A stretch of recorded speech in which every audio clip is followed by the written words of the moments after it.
My wife called me ugly in front of her rich friends and dumped me at a restaurant on her birthday, leaving me to pay for the dinner for 15 people. As she walked away, she loudly said, "A man like you should be grateful I even dated you." I smiled and calmly waited. This morning my phone blew up with 139 missed calls. So here's the thing about ironing a blazer twice. It's not because you're anal about wrinkles. It's because you're trying to iron away the voice in your head that keeps whispering, "You don't belong here." And honestly, that voice has been getting louder every damn day for the past 2 years. But tonight was supposed to be different. Tonight was Ria's birthday, and I was going to show up looking like I actually deserved to breathe the same air as her trust fund friends. The lilies were my masterstroke, or so I thought. White ones, because Ria mentioned once, and I mean once, like 6 months ago while we were walking past some fancy hotel lobby. That lilies make any room feel expensive. Yeah, I'm the kind of guy who files away random comments like that, cataloging them for future use like some pathetic emotional accountant. Sue me for trying to make my girlfriend happy on her birthday. The restaurant was exactly what you'd expect from someone who thinks regular people are background characters in her life story. Marble floors that probably cost more than my car, swallowing every sound except the gentle clink of overpriced silverware and the hushed conversations of people who never had to check their bank balance before ordering dessert. Those light fixtures hanging overhead, shaped like champagne bubbles, because of course they were. Subtlety isn't really a thing when you're trying to remind everyone how much money you have. Her crew was already assembled when I walked in, looking like they'd been posed by some sadistic lifestyle photographer. There was Sloane, dripping in what I'm pretty sure were actual diamonds wrapped around her wrists like tiny handcuffs made of sparkle. She gives off this vibe like she's doing you a favor just by acknowledging your existence. Then there's Armand, who was already warming up his vocal cords for another round of humble bragging about his little side project, which, from what I could gather, involved buying buildings and then acting surprised when they made him money. Bianca sat there wrapped in some silk cape thing that probably cost more than most people's rent, looking like she was auditioning for the role of mysterious rich woman in a movie no one would want to watch. And Victor, Jesus, Victor, who has this charming habit of calling every waiter, bartender, and service worker champ, like he's some benevolent sports coach instead of a guy whose biggest accomplishment is inheriting his dad's investment firm. Don't even get me started on Talia, who was already angling her phone to catch the perfect candid moment, because apparently nothing exists unless it's documented for her Instagram followers. I swear this woman treats real life like it's just content waiting to be curated. And there I was, taking the last chair at the end of the table. Not because I was late. I'm never late. But because that's where they put me. Every single time. The symbolic end of the table, like I'd been seated there on purpose, which, let's be honest, I probably had been. Ria made her entrance 20 minutes after the reservation time, because punctuality is for peasants, I guess. She swept in with this practiced elegance that she's perfected over years of making sure everyone notices when she arrives. The air kiss she planted near my cheek was so precisely calculated it could have been choreographed. Not too intimate, not too distant, just enough to acknowledge my existence without actually having to touch me. "Looking good, ugly," she announced as I stood to pull out her chair, her voice carrying just enough volume to make sure the entire table heard her little pet name for me. The laughter that followed wasn't the warm, inclusive kind you hope for at birthday dinners. It was that sharp, glittery sound that rich people make when they're enjoying someone else's discomfort. And that's when the real show started. Because apparently, my birthday gift to Rio wasn't the carefully chosen present I'd wrapped, or the flowers, or even showing up looking as decent as my budget would allow. No, my gift was serving as the evening's entertainment. "Oh my God, Julian, is that tie from Target?" Sloane asked, her voice dripping with the kind of fake concern that makes you want to throw your drink in someone's face. "It's so earnest." "Hey, nothing wrong with budget-friendly fashion," Armand chimed in, because he's never met a moment he couldn't make worse. "Shows character. Real men who don't need to grow up with daddy's money. Right, Julian?" "They right, Julian?" Part was my favorite touch, like I was supposed to thank him for the compliment wrapped in condescension. These people had turned passive aggression into an art form. Victor raised his glass then, that shit-eating grin spreading across his face like he was about to deliver the punchline to the world's longest setup. "Here's to freedom and finer things." he declared, making direct eye contact with me. And to friends who know the difference. They all drank to that. Even Ria. Especially Ria. I sat there, cutting my overpriced steak and wondering when exactly I'd become the designated punching bag for this group of overgrown trust fund babies. Every joke landed like a small knife, precise and practiced. They'd clearly done this before, maybe not to me specifically, but to someone. There's always someone at the bottom of the social food chain, and tonight, that someone was me. The worst part? I could see other diners at nearby tables starting to notice. The way conversations gradually died down, the subtle glances in our direction. These people weren't just humiliating me. They were doing it with an audience, turning my embarrassment into dinner theater. When the bill finally arrived, and Jesus Christ, 3 pages long, it landed in front of me like it had never occurred to anyone else that they might be expected to pay for their own meals. 3 pages of itemized extravagance. Bottles of wine that cost more than my monthly groceries, appetizers I didn't even know existed, desserts with names I couldn't pronounce. Ria slid it across the table to me with the casual indifference you'd use to pass a used napkin. No discussion. No, should we split this? No acknowledgement that maybe, just maybe, the birthday girl could contribute to her own celebration. A man like you should be grateful I even dated you, she said, her voice pitched loud enough to carry to the neighboring tables. The words hit like a slap, delivered with surgical precision in front of an audience of strangers who were now definitely watching our little drama unfold. She stood then, gathering her entourage like some socialite Pied Piper, leaving behind nothing but the lingering scent of her expensive perfume and the echo of their laughter as they swept out of the restaurant. I sat there alone, staring at a bill that represented more money than I usually spent in 2 months, surrounded by empty chairs and the judgment of people I'd never see again. I paid it. Not because I'm weak, though I'm sure that's how it looked to anyone watching. Not because I thought it was fair, or right, or even reasonable. I paid it because in that moment, I needed quiet more than I needed justice. I needed space to think, to breathe, to figure out what the hell I was going to do next. Because here's the thing about quiet, it lets a plan breathe. And brother, I was about to need a really good plan. I could have called an Uber. Hell, I could have called a regular cab and been home in 15 minutes, nursing my wounded pride in the privacy of my own apartment like any normal person would after getting publicly humiliated by their girlfriend and her merry band of trust fund assholes. But normal wasn't what I needed right then. I needed the city to talk to me, and the city only talks when you're walking. So I walked 37 blocks through downtown, past the late-night food trucks serving actual humans instead of whatever the hell we'd been eating at that marble mausoleum. Past the bodega where Mrs. Chin always asks if I'm eating enough, and the dive bar where people laugh at jokes instead of at each other. Real places. Places where a 3-page dinner bill would cause actual heart attacks instead of casual shrugs. The city lights weren't trying to impress anyone tonight. They were just doing their job, cutting through the darkness with honest fluorescence. No champagne bubble fixtures or artisanal ambience. Just good old-fashioned electricity working overtime to keep the streets safe for idiots like me who needed to think while they walked. Every step replayed her words. A man like you should be grateful I even dated you. The phrase had this weird rhythm to it, like she'd practiced it, like she'd been saving it up for just the right moment, when she'd have the perfect audience to witness my destruction.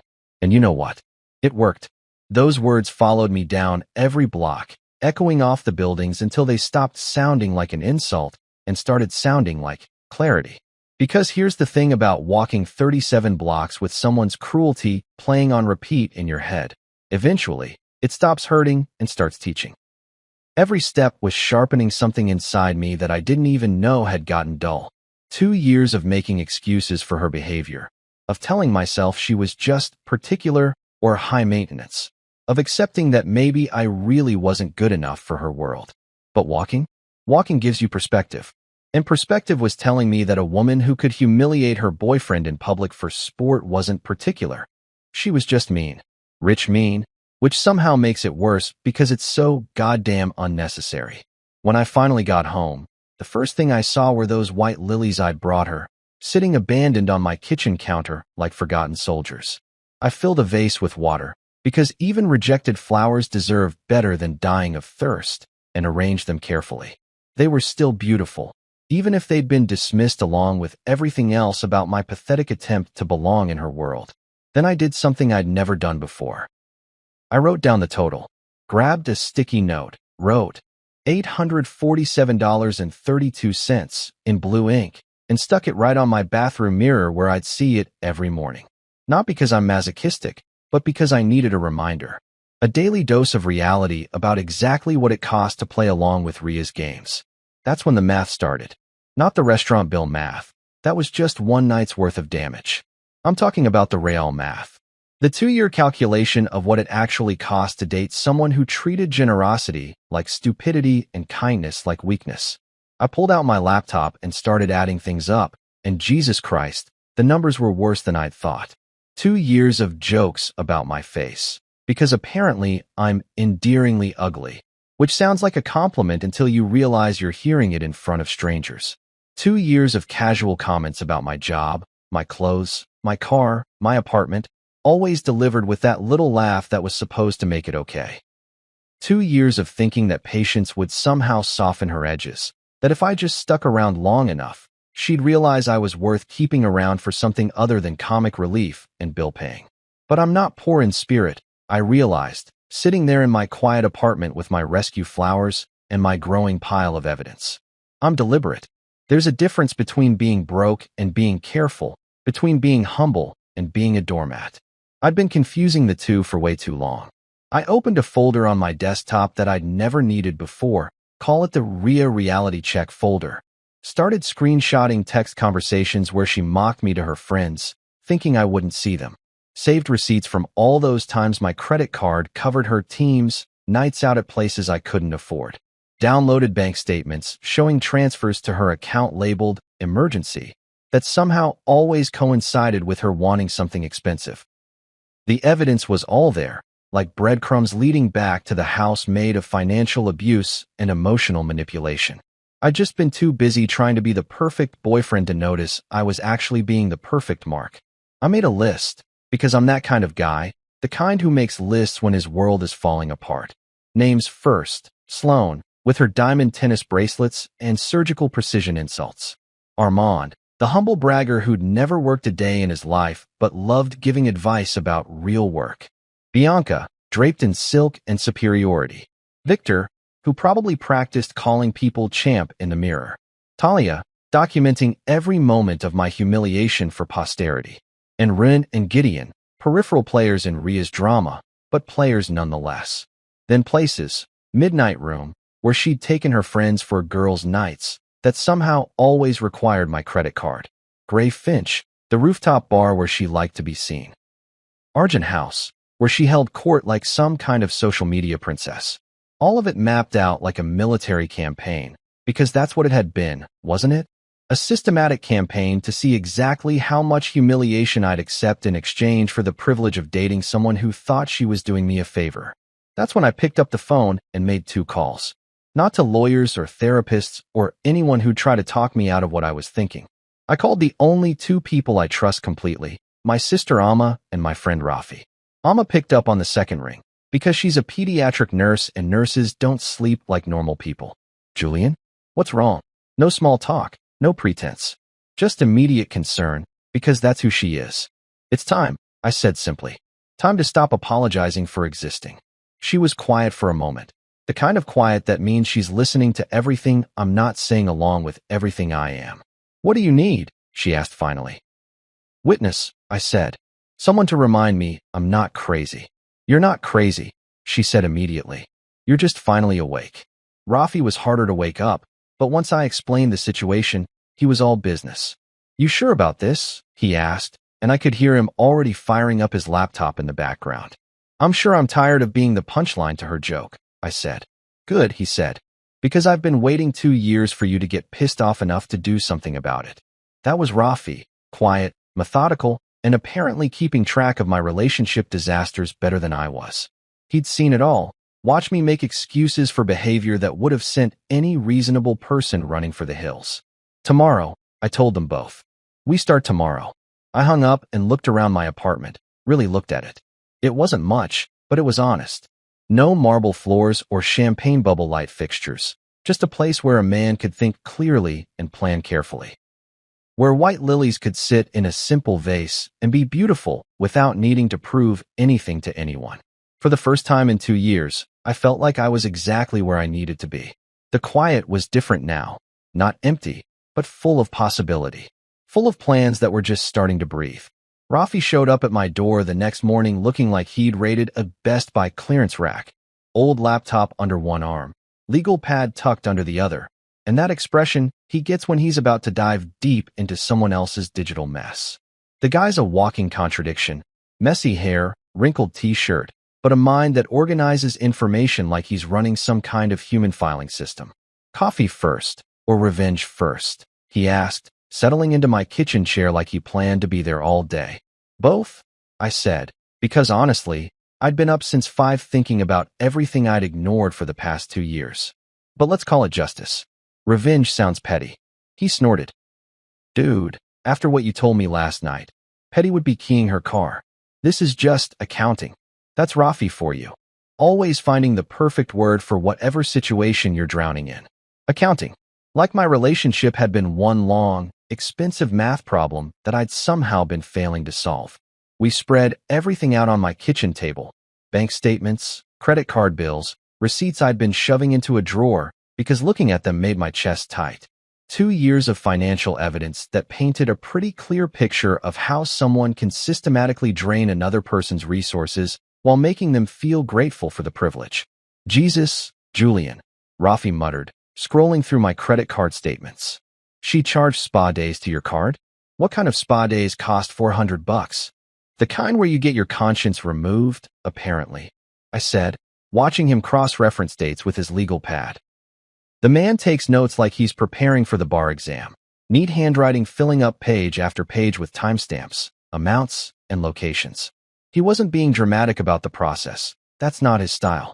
Rafi approaches everything like he's defusing a bomb. Careful, methodical, no wasted motion. While I was pacing around the kitchen making my 3rd cup of coffee, he was building what he called the foundation. Look at this pattern, he said, pointing at a series of charges from last fall. Every Thursday night, same restaurant, same approximate total. But you were working late Thursdays, right? That job training program. I nodded, remembering those endless sessions learning new software while Ria was supposedly having girls' dinners at places that charged $50 for a salad. Girls' dinners, my ass, Rafi said, pulling up Instagram on his phone. Look at these photos. That's not 5 girls splitting apps. That's 15 people doing bottle service. And there it was, documented in high-definition social media glory. Ria's intimate girls' nights that somehow always included half her social circle and a champagne tower that probably cost more than my monthly rent. All charged to my card while I was across town learning Excel shortcuts and thinking she was having innocent catch-up dinners with her friends. The luxury car rentals are my personal favorite, Rafi continued, highlighting entries with a yellow marker. BMW for the weekend, charged to your card, but check out her posts. She's telling everyone it's a work necessity for client meetings. I pulled up the photos he was referencing. Ria posing against a sleek black convertible, caption reading, "When you have to look the part for success. #BossLife, #client meeting." Except I happened to know that particular weekend was when she went wine tasting in Napa with Sloan and Bianca. No clients in sight, just 3 trust fund princesses pretending they'd earned their champagne lifestyle. She's got a whole system going, I said, starting to see the bigger picture. Make it sound like it's for work. Make it sound necessary. Make me feel like I'm investing in our future. Our future, your money, Rafi corrected, because he's never been one to sugarcoat reality. Look at this wire transfer to Ren's Events Company. $5,000, labeled emergency contribution. You remember what emergency that was? I did remember. Ria crying in my kitchen, explaining how her friend Ren was about to lose his event planning business. How just this once, couldn't we help out someone who'd been so good to us? How it was really an investment because Ren would totally pay us back once his next big client came through. Spoiler alert, Rafi said, scrolling through more social media posts. Ren threw a party that weekend that cost more than most people's weddings. Your $5,000 helped pay for ice sculptures shaped like swans. Ice sculptures shaped like swans. funded by my emergency contribution to save a business that was apparently doing just fine. We spent the next 3 hours mapping what Rafi called the ecosystem. Every suspicious charge got cross-referenced with social media posts, geotag locations, and timestamps. It was like watching a magic trick in reverse. All the sleight of hand exposed, all the misdirection laid bare. The spa day that supposedly helped her prepare for difficult clients happened on a Tuesday when she posted 17 Instagram stories of herself getting champagne facials with Talia. The work wardrobe investment that maxed out my credit card coincided perfectly with a shopping spree she documented in real time, trying on designer dresses while laughing about retail therapy. "This one's my favorite," Rafi said, pointing to a particularly damning entry. "Midnight room, 2:13 a.m., $467. Your card." But look at the timestamp on her story. She posted herself doing shots with Victor and Armand at exactly 2:15 a.m. The charge was labeled Midnight Room. VIP hold, which sounded official enough until you realized it was just Rhea buying rounds for her crew while I was home asleep, thinking she was having a quiet night in with Bianca. "If you want this to land clean," Rafi said finally, sitting back in his chair and surveying our paper explosion, "you don't shout. You show." That's when Amma called, her voice coming through my phone speaker with that particular tone she uses when she's trying not to say, "I told you so." "How bad is it?" she asked, because she's a nurse and nurses cut straight through bullshit to get to the important stuff. "Bad enough that I feel stupid for not seeing it sooner," I admitted, looking at the evidence spread across my table like some kind of financial crime scene. "You're not stupid," she said firmly. "You're trusting. There's a difference. Stupid people don't collect evidence. Stupid people don't have friends who show up with laptops and legal pads. Stupid people don't call their sisters for reality checks." She had a point. A stupid person would have just taken the humiliation, paid the bills, and kept hoping things would get better. A stupid person wouldn't be sitting in his kitchen at noon on a Saturday, methodically documenting 2 years of systematic financial manipulation. "If you put the truth in front of people gently," Amma continued, "they can't blink it away." "But Julian, you need to eat something. You sound like you're running on coffee and rage." I realized she was right. I'd been shaking for the past hour, and it wasn't from caffeine. It was from finally seeing the whole picture, from understanding exactly how thoroughly I'd been played. Rafi closed his laptop and looked at me with the satisfaction of a man who'd just solved a particularly complicated puzzle. "We've got enough here to write a book," he said. "Question is, what do you want to do with it?" I looked at the evidence. Pages of cross-referenced data, printed screenshots, highlighted bank statements that told the story of how someone can steal your dignity along with your money, one emergency at a time. "I want to show her exactly what I've been paying for," I said. After Rafi left, I sat in my kitchen staring at the organized chaos we'd created. Neat piles of evidence that told the story of how I'd been systematically played for 2 years.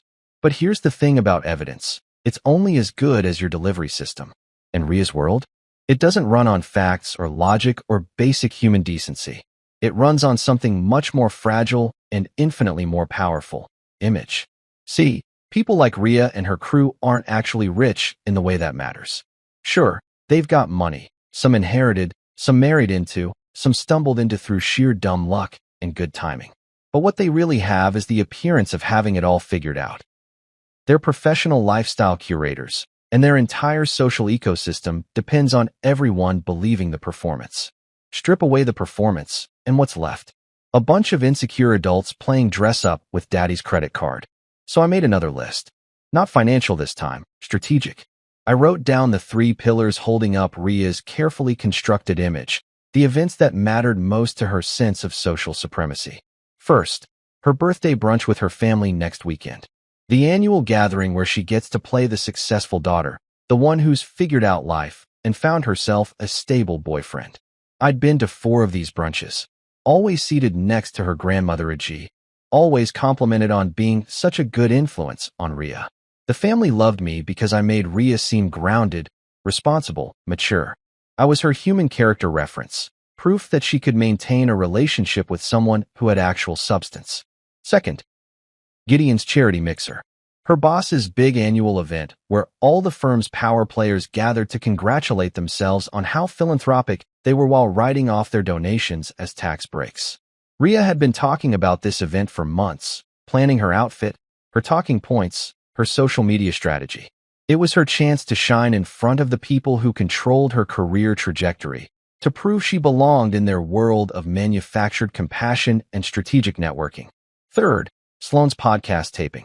Leveling up, becoming her, because apparently Sloane had decided she was qualified to give life advice despite never having worked a day in her life.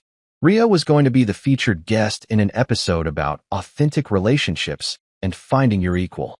The irony was so thick you could cut it with a knife, but irony doesn't pay the bills in influencer land. I knew the venues, the times, the guest lists, because Rhea documented everything. Her social media presence was like a detailed itinerary for anyone who wanted to find her at her most vulnerable moments. She'd trained me to pay attention to these details, to be her personal photographer and social media manager, always ready with the perfect angle to capture her candid moments. For each pillar, I wrote a small plan. Nothing dramatic, nothing that would make me look like the crazy ex-boyfriend having a public meltdown. Just small, exact truths arriving in the right room at the right moment. The kind of truths that would make people pause, reconsider, maybe ask a few questions they'd never thought to ask before. See, the beautiful thing about people who live for appearances is that they're absolutely terrified of anything that might crack their carefully maintained facade. They'll go to extraordinary lengths to avoid even the slightest hint of public embarrassment, because their entire sense of self-worth is tied up in what other people think of them. That's when I remembered Mira.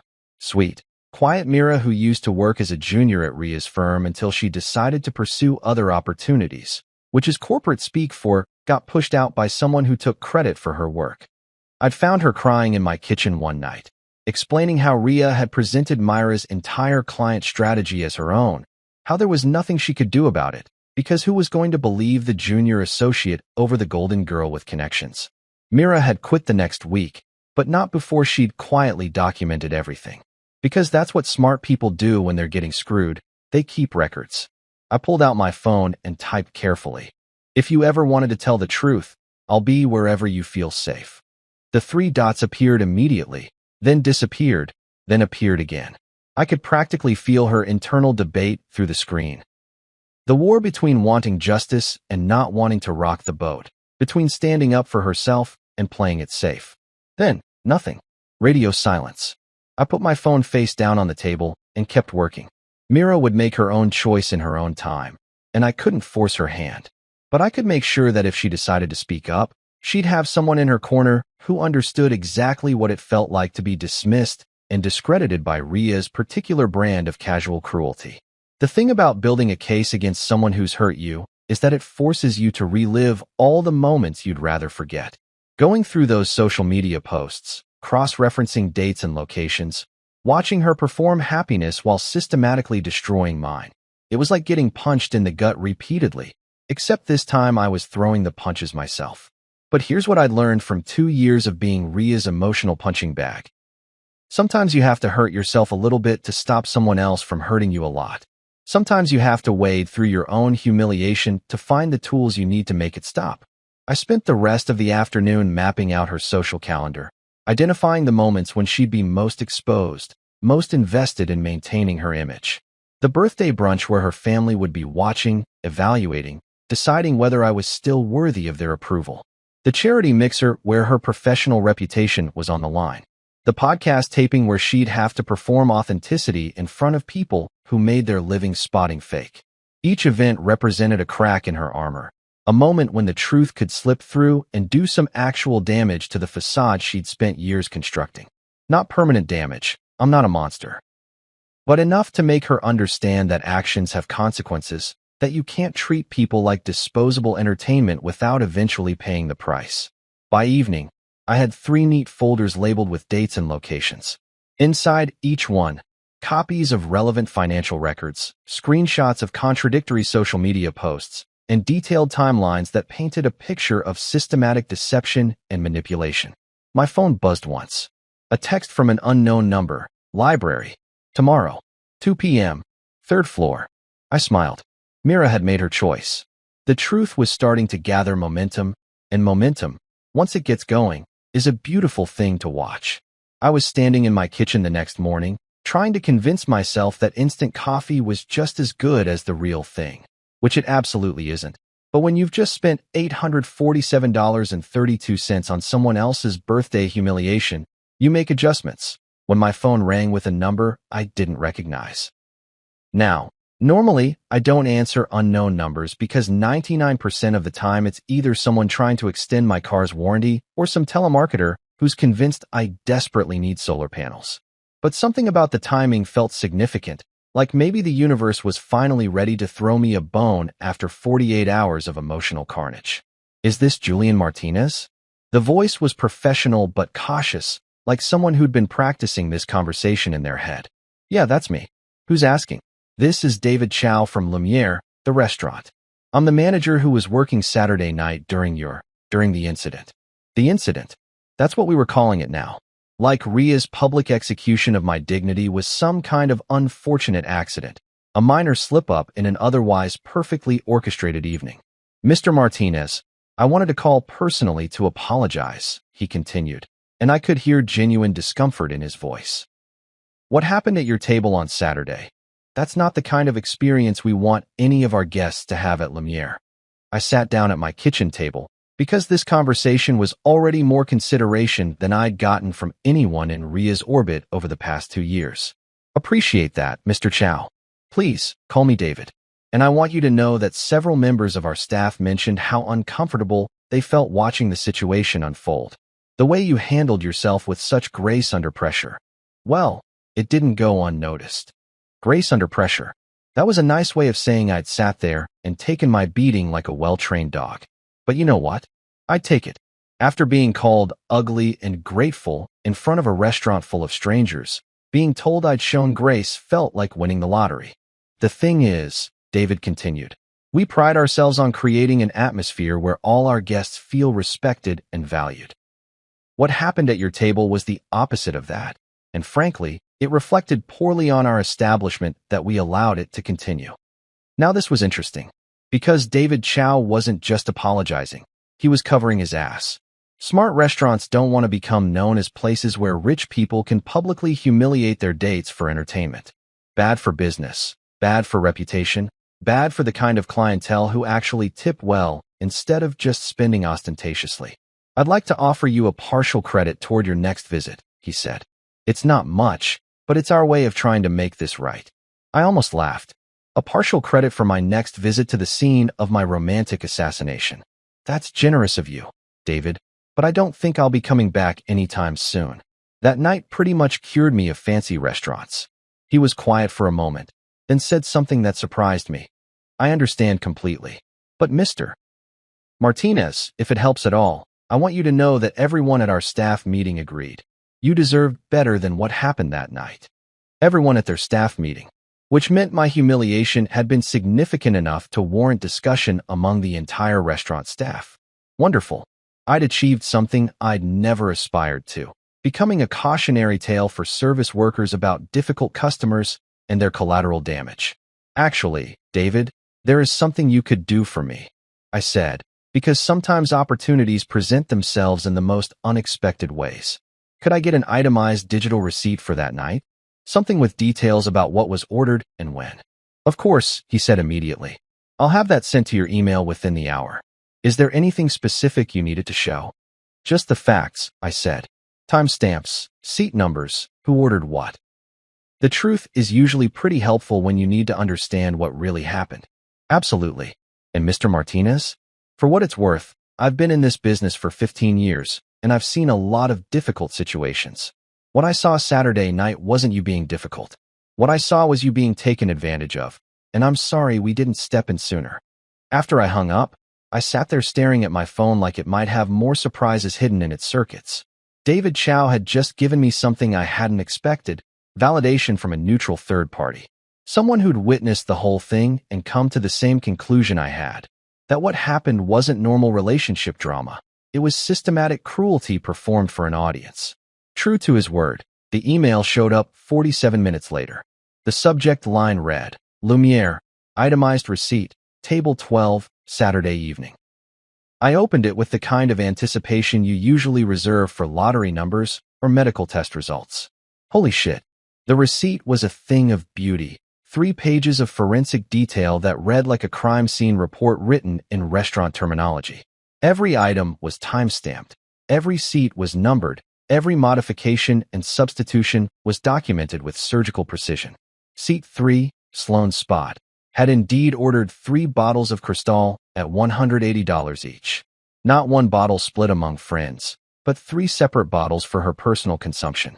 The timestamps showed she'd ordered them 20 minutes apart, which meant she'd been getting progressively more drunk and probably more vicious as the evening wore on. Seat 9, Victor's Throne, had sent back a $60 steak for being too pink at 8:47 p.m. and ordered a replacement, then sent that one back for being too well done at 9:23 p.m. before finally accepting a third attempt at 9:58 p.m. The man had turned ordering dinner into performance art, probably enjoying every moment of making the kitchen staff jump through hoops for his entertainment. But the real masterpiece was Seat 12, Ria's command center. The receipt showed she'd approved something called a birthday tasting flight for the table at 8:15 p.m. A $340 add-on that included artisanal chocolates, premium champagne, and what appeared to be some kind of dessert course that involved gold leaf. Gold leaf, because regular dessert wasn't expensive enough for her special day. The timestamps told the whole story. 7:30 p.m., cocktails ordered for everyone. 7:45 p.m., appetizers for the table, charged to my card. 8 p.m., entrees ordered. 8:15 p.m., Ria's birthday, tasting flight approved. 8:30 p.m., additional wine pairings requested.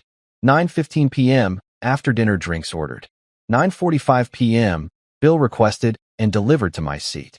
2 hours and 15 minutes of systematic financial extraction, documented down to the minute. But here's what really got me. The receipt showed that when the bill was delivered, there'd been a 15-minute gap before payment was processed. 15 minutes of me sitting there, alone at that table, while Ria and her entourage had their dramatic exit. 15 minutes of me staring at that 3-page bill while other diners watched and whispered. I forwarded the receipt to Rafi with a simple message. Evidence pile, meets smoking gun. Then I did something I'd been putting off since Saturday night. I called my bank. Hi. I'd like to report some concerns about fraudulent patterns on my credit card. I said to the customer service representative, using the calm, patient tone I'd perfected during 2 years of dealing with Ria's financial emergencies. Of course, sir. Can you describe the nature of your concerns? Someone's been using my card for personal expenses without my explicit consent, often for amounts and at locations that don't match what I was told the charges would be for. I'd like to freeze the card and get a replacement expedited. I can certainly help you with that. How long has this pattern been going on? I looked at the evidence spread across my kitchen table, bank statements, receipts, screenshots, and now David Chow's beautifully detailed documentation of my public humiliation. About 2 years, I said, but I'm just now ready to do something about it. 20 minutes later, my credit card was frozen, a replacement was being overnight, and I had a reference number for what the bank cheerfully called a fraud investigation. Not vengeance. Containment. Ria's machine could keep spinning all it wanted, but it wasn't going to run on my fuel anymore. You know that feeling when you're watching a house of cards start to wobble, and you're not sure whether you want to steady it or give it one final push. That was me, sitting in my apartment that afternoon, waiting for the other shoe to drop. Because when you cut off someone's financial supply line, especially someone as entitled as Ria, the reaction is usually swift and predictable. What I didn't expect was for that reaction to come through her mother. Nalini called at exactly 3:17 p.m., which I know because I'd been staring at my phone like it was about to detonate.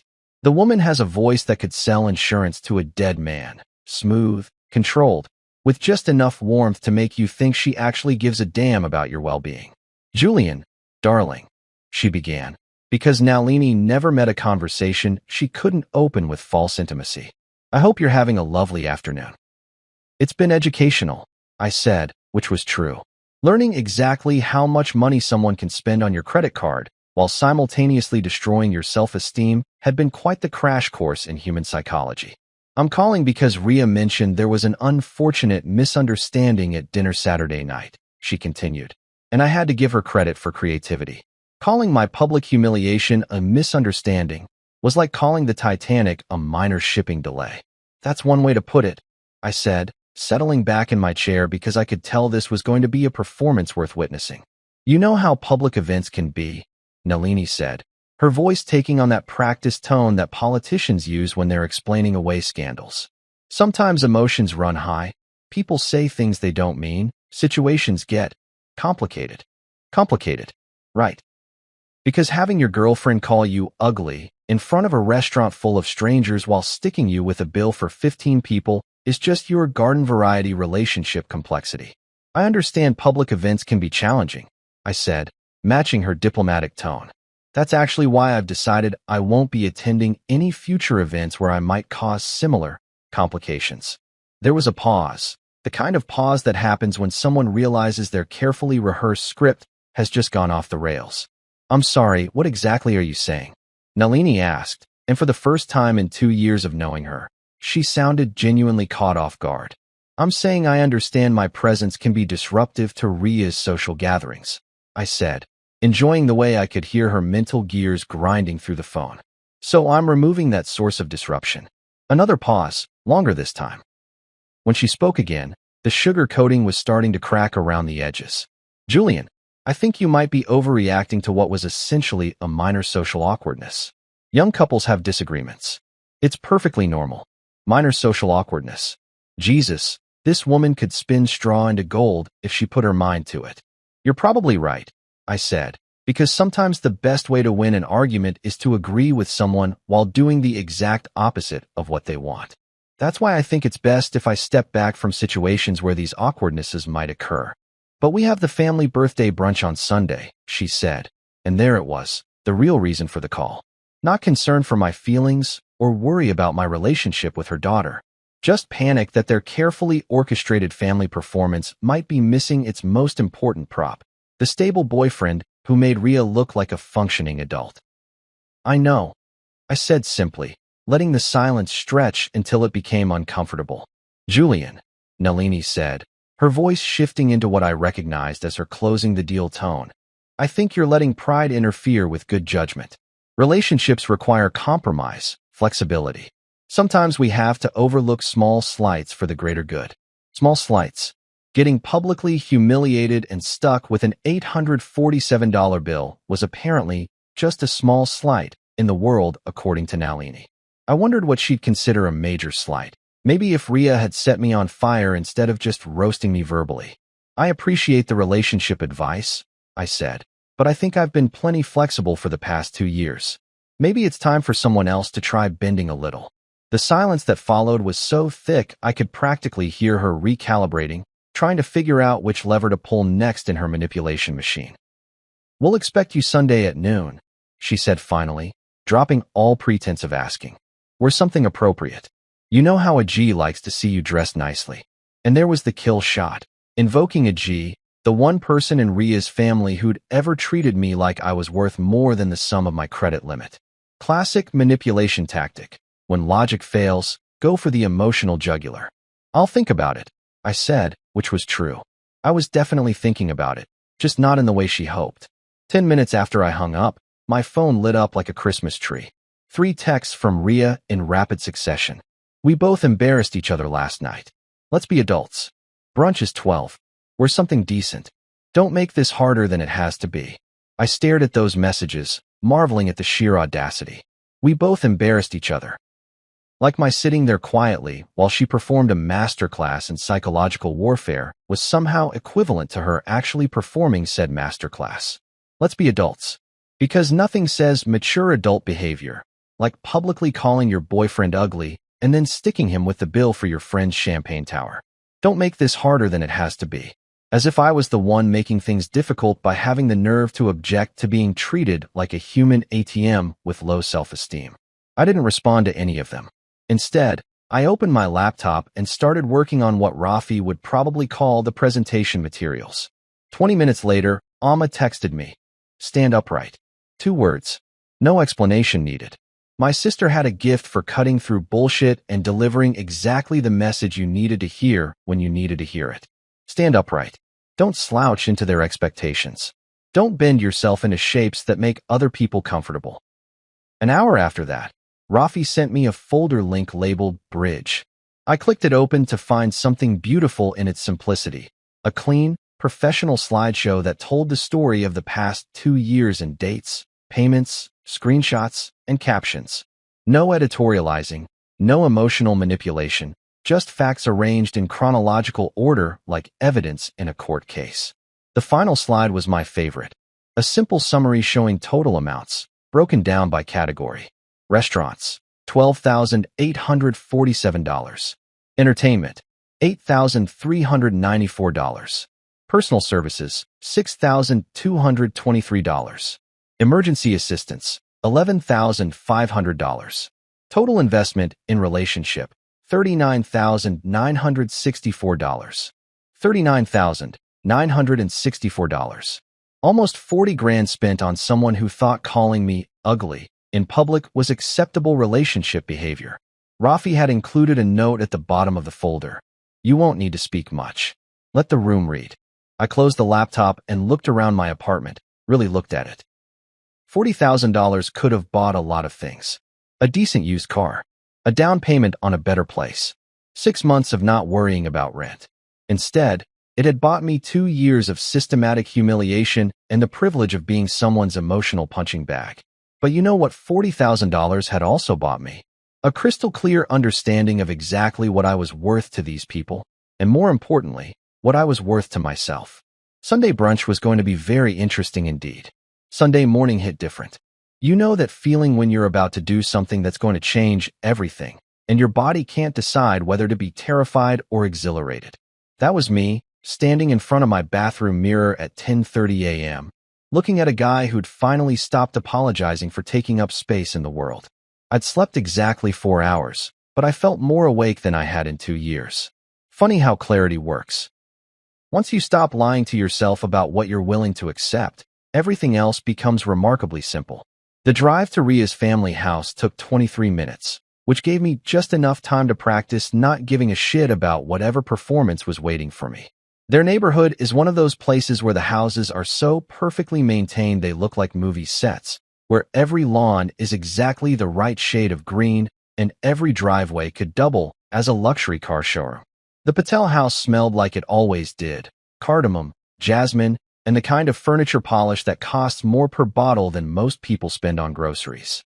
Everything was immaculate in that way that only happens when you pay someone else to maintain your immaculate lifestyle.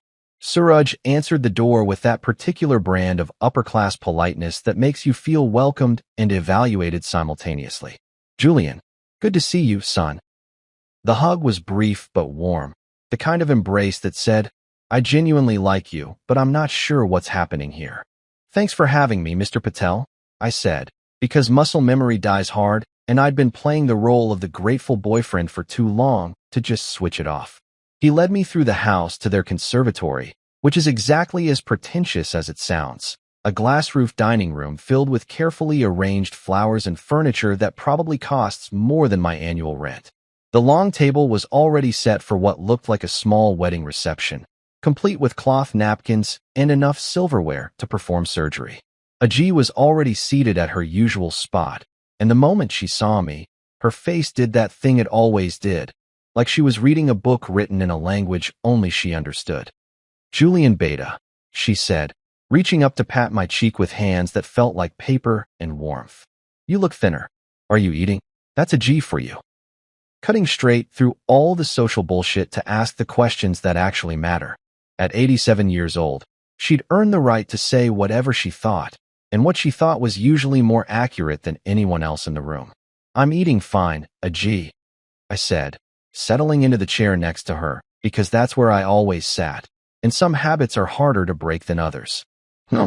She said, which in Ajay speak meant, I don't believe you, but I'll let it slide for now. Nalini appeared with her usual theatrical flourish, air-kissing my cheeks, while somehow managing to assess my outfit, my posture, and my general compliance level all at once. Julian, darling, so glad you could make it, she said, as if my attendance hadn't been a foregone conclusion in her mind. Wouldn't miss it, I said, which was technically true. I wouldn't have missed this for the world, just not for the reasons she thought. Ria arrived at 12:17, which was actually early for her, trailing Victor and Talia like some kind of social media entourage. She looked flawless, of course, hair perfectly styled, makeup that probably took an hour, wearing a sundress that cost more than most people's monthly car payments. The kind of effortless perfection that requires tremendous effort to maintain. "Sorry we're late," she said, not sounding sorry at all. Traffic was insane. This was followed by the familiar dance of air kisses and strategic positioning, making sure Victor got the seat with the best lighting for whatever content Talia was planning to capture. She didn't sit next to me. Instead, she claimed the chair across the table, where she could maintain eye contact while staying safely out of reach. Smart positioning for what she probably thought was going to be another performance of Julian's public rehabilitation. Brunch proceeded exactly as these things always did, a careful choreography of family dynamics disguised as a meal.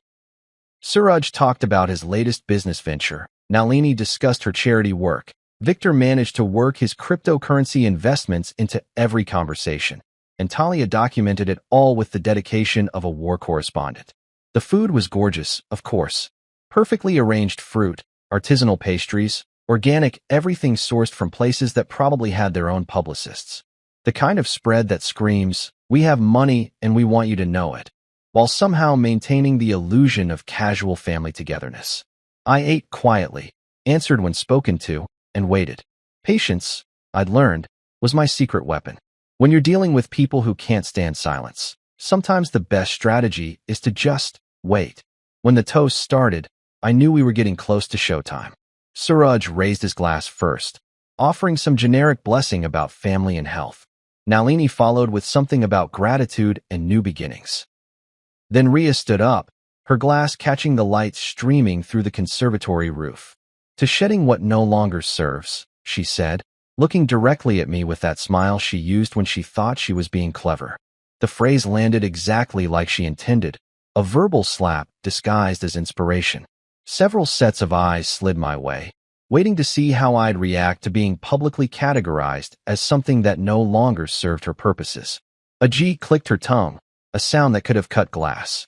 "Food first, speeches later," she said firmly, because a G had zero patience for performative nonsense when there were samosas getting cold. I almost smiled. Almost. After dessert, some elaborate thing involving rose petals and gold leaf, because of course it did, Nalini launched into what was clearly the planned finale. "So," she said with that bright, artificial tone that meant business was about to commence, "let's hear some family news. Any updates, announcements, developments we should know about?" This was it.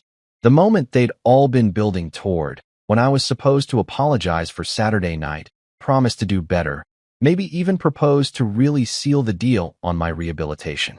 The moment when Julian would once again demonstrate his willingness to absorb whatever punishment they deemed appropriate in exchange for the privilege of remaining in their orbit. Instead, I stood up, reached into my jacket pocket, and pulled out a small folder. "Actually," I said, my voice steady in a way that surprised even me, "I do have some family news to share." I handed copies down each side of the table like I was distributing communion wafers. Suraj took his with curious politeness. Nalini accepted hers with barely concealed irritation. Victor grabbed his with the eagerness of someone who loved drama, as long as he wasn't the star. Ajit examined hers like she was checking produce for ripeness. "These are just some documents I thought might interest everyone," I said, settling back into my chair. "Financial records, actually, from the past 2 years. The first page was the restaurant receipt from Saturday night. All 3 pages of it, itemized down to the last overpriced olive. The second page showed a timeline of similar charges, each one cross-referenced with social media posts that told a very different story than what I'd been told at the time. Page 3 was my personal favorite, a simple spreadsheet showing total amounts by category, with a running tally at the bottom that currently sat at $39,964. No commentary, no accusations, no emotional manipulation. Just paper with numbers and dates and facts that spoke louder than any speech I could have given. The silence that followed was the kind you usually only hear right before something very expensive breaks. Suraj's eyebrows had climbed halfway to his hairline. Nalini's jaw was working like she was chewing through steel. Victor had actually stopped looking at his phone, which might have been a first. And Ria? Ria's perfect smile flickered like a light bulb about to burn out, then snapped back into place with the kind of effort that made her eye twitch. "You're being dramatic," she said finally, reaching across the table toward my wrist with a gesture that was probably supposed to look affectionate, but came across more like someone trying to pet a potentially dangerous animal. I moved my arm away, gently, but definitively. Not angry, not aggressive, just done. Ajee was still reading, her ancient eyes moving slowly across each page like she was memorizing every detail. When she finished, she placed her weathered hand over mine and said one word that seemed to fill the entire conservatory. "Enough." She wasn't talking to me. You know what's funny about watching someone's carefully constructed reality crumble? It doesn't happen all at once like in the movies, with dramatic music and slow-motion devastation. It happens in real time, through smartphone notifications and social media deletions, and the kind of digital breadcrumbs that tell a story more honest than any confession. I woke up Tuesday morning to 139 missed calls. 139. I had to count them twice because that number seemed like something you'd make up to illustrate a point about modern communication overdose. But there they were, stacked in my call log like evidence of a psychological meltdown happening in real time across multiple area codes. The calls had started at 10:41 p.m. Monday night, right around the time Sloan posted that cryptic, yikes story that had disappeared faster than a decent man at one of Ria's dinner parties. They'd continued until 6:23 a.m., which meant someone had been hitting redial for almost 8 straight hours with the dedication of a stalker or a telemarketer with a cocaine habit. The breakdown went like this. Ria had called 73 times. 73. That's not desperation. That's a complete psychological break with reality disguised as persistence. Nalini had managed a respectable 21 attempts, while Suraj had shown more restraint with only 14 calls. Though knowing him, he'd probably been pacing his study and muttering in 3 languages while his wife worked her way through the contact list. Victor had called 18 times, which was about 17 more times than we'd ever spoken in 2 years of pretending to be friendly. Talia had managed 12 attempts, probably between editing Instagram stories and figuring out how to distance herself from whatever nuclear fallout was heading Ria's direction. The real surprise was Gideon. 2 calls from his office number and 1 from what I assumed was his personal cell. Gideon never called anyone directly. The man had assistants to schedule his bathroom breaks. If he was personally dialing my number, something significant had shifted in the corporate ecosystem. But the call that really caught my attention was from Mr. Chow at the restaurant. Because apparently, in the midst of this digital meltdown, someone had called Lumiere asking about Saturday night's receipt. Someone desperate enough to contact a restaurant staff about documentation they'd already provided to a customer who'd been publicly humiliated at their establishment. That level of panic suggested that my little presentation at Sunday brunch had done more damage than even I'd anticipated. I made coffee, the good stuff this time, because when your ex-girlfriend has a complete breakdown that generates 139 missed calls, you celebrate with beans that cost more than $3 a pound, and started working through the voicemail messages in chronological order. 10:41 p.m. Ria. Julian, what the fuck did you do? Gideon wants to see me first thing tomorrow, and he's asking questions about Mira and some bullshit about stolen work. Call me back. Now. 10:47 p.m. Ria, I know you're there. Pick up the fucking phone. Whatever game you think you're playing, it stops now. I'm serious, Julian. This isn't funny anymore. 10:52 p.m. Nalini.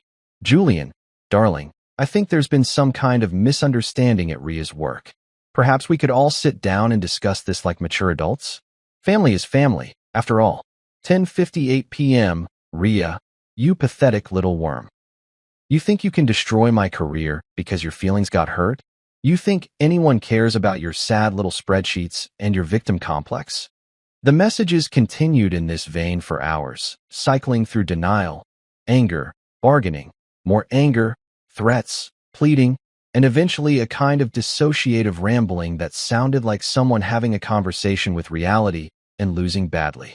By 2 a.m., Ria's voice had gone hoarse from screaming into voicemail.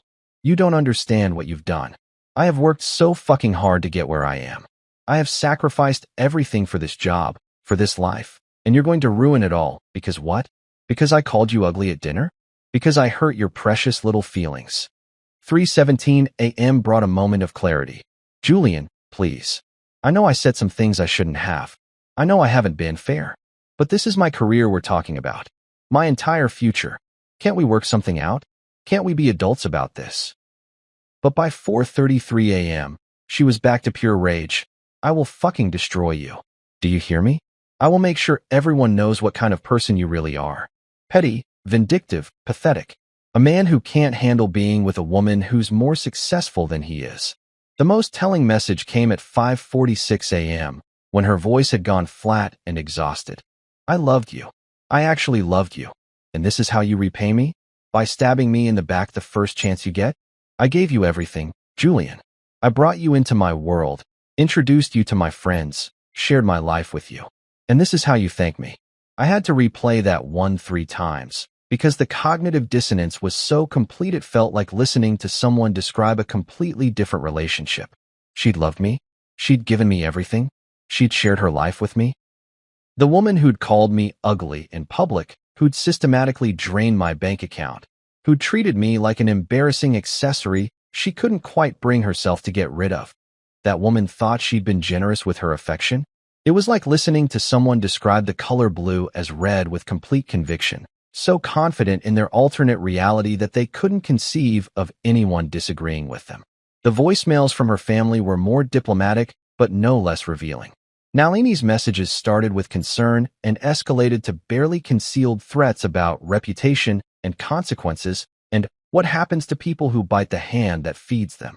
Suraj's calls were more direct, disappointment, confusion, and a growing edge of anger as he realized that the quiet, respectful man he'd welcomed into his family had been systematically documenting his daughter's behavior. Victor's messages were pure damage control. Dude, I don't know what your end game is here, but you need to think about what you're doing. Ria's got friends, Julian. Important friends. This isn't going to end the way you think it's going to end. But it was Talia's messages that really painted the picture of a social ecosystem in full collapse. Her first call was confusion. Julian, what's happening? Everyone's freaking out, and no one's telling me why. By her fourth call, she was in full self-preservation mode. Look, I don't know what went down between you and Ria, but I need to protect my brand here. I can't be associated with whatever drama this is turning into. The machine was sputtering, just like I'd hoped.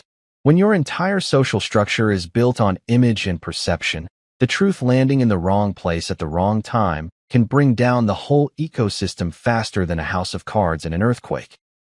I spent the morning systematically blocking numbers and deleting voicemails, keeping only the most illuminating examples from my own records. Not because I planned to use them. I'm not that vindictive, but because sometimes you need proof that you didn't imagine how crazy someone can get when their carefully maintained facade starts cracking. At 11:30 a.m., my phone rang with a number I didn't recognize. I almost didn't answer, assuming it was another member of Ria's panic network calling from a borrowed phone. But something made me pick up. Julian Martinez? The voice was professional, calm, completely unlike the hysteria I'd been fielding all morning. Yeah, that's me. This is David Chun. I'm an attorney with Morrison, Klein & Associates. I represent Gideon Morrison and his firm. Mr. Morrison asked me to reach out to you regarding some documentation you provided yesterday evening. My stomach did a little flip, because having a lawyer call you is never a good sign, even when you're pretty sure you haven't done anything illegal. Okay, I said, because sometimes the best response is to shut up and let the other person talk first. Mr. Morrison wanted me to thank you for bringing certain irregularities to his attention. The documentation you provided regarding Ms. Patel and her former employee has been very illuminating. He also wanted to assure you that your cooperation in this matter is appreciated and will be kept confidential. Translation: Gideon had looked at Myra's evidence, realized he had a serious problem on his hands, and was now in full damage control mode. Thanking me for my cooperation was lawyer speak for "please don't sue us or talk to reporters." Is Mira okay? I asked, because that was really the only part of this situation I actually cared about. Ms. Chun? Yes, she's fine. In fact, Mr. Morrison has asked me to extend an offer for her to return to the firm in a more appropriate position, with a significant adjustment to her compensation package. Apparently, Her work was quite impressive once it was properly attributed. I almost smiled. Mira was going to be fine. Better than fine, probably. Companies that get caught stealing from their employees tend to be very generous when they're trying to avoid lawsuits and bad publicity. And Ms. Patel? There was a pause that told me everything I needed to know. Ms. Patel's employment status is being reviewed. I'm not at liberty to discuss the details, but I can say that Mr. Morrison takes these matters very seriously. Ria was done. Not just fired, probably being investigated, possibly facing legal action, definitely persona non grata in the professional world she'd worked so hard to dominate. The woman who'd built her career on stolen work and systematic manipulation had finally met someone who cared more about documentation than reputation. After I hung up, I sat in my kitchen looking at my phone, which had mercifully stopped ringing for the first time in 18 hours. The apartment felt different, lighter, somehow, like a pressure I hadn't realized I'd been carrying had suddenly lifted. I thought about Ria, probably sitting in her perfect apartment, staring at her perfect phone, watching her perfect life collapse one deleted Instagram story at a time. Part of me, a very small part, almost felt sorry for her. She'd never learned the difference between being loved and being tolerated, between earning respect and demanding it, between building something real and just performing success until everyone believed the performance. But mostly, I felt relief. The kind of bone-deep relief that comes when you finally stop trying to fix something that was broken from the beginning, when you stop apologizing for existing and start insisting on being treated like a human being with actual worth. My phone buzzed once more, a text from Alma. Heard through the grapevine that someone's having a very bad day. You okay? I typed back, better than okay. Free. She sent back a single emoji, a bird in flight. That evening, I took the white lilies, which had somehow managed to stay beautiful despite everything that had happened since I'd brought them home, to the park and left them by the pond. Not for Ria, not as some gesture of forgiveness or closure, just for no one in particular, because beautiful things deserve to exist without having to justify themselves or prove their worth to anyone. I walked home lighter than I'd felt in 2 years. Not victorious. Victory implies there was some kind of contest, and this hadn't been a contest. It had been an education, a long overdue lesson in what happens when someone mistakes patience for weakness, kindness for stupidity, and love for permission to treat another human being like disposable entertainment. The truth, I discovered, wasn't something you had to fight for or argue about or justify to anyone. You just had to stop hiding from it, stop making excuses for it, stop pretending it wasn't there. Everything else took care of itself. The thing about not chasing people who are actively self-destructing is that it gives you an incredible amount of mental real estate to work with. While Ria was apparently calling every number in her contacts list like some kind of emotional telemarketer, having a complete breakdown, I was discovering what it felt like to wake up without that low-grade anxiety that had become my normal background noise for the past 2 years. Wednesday morning hit different. No phantom phone buzzing. No wondering what fresh humiliation the day would bring. No mentally calculating whether I could afford whatever emergency Ria would inevitably manufacture by lunchtime.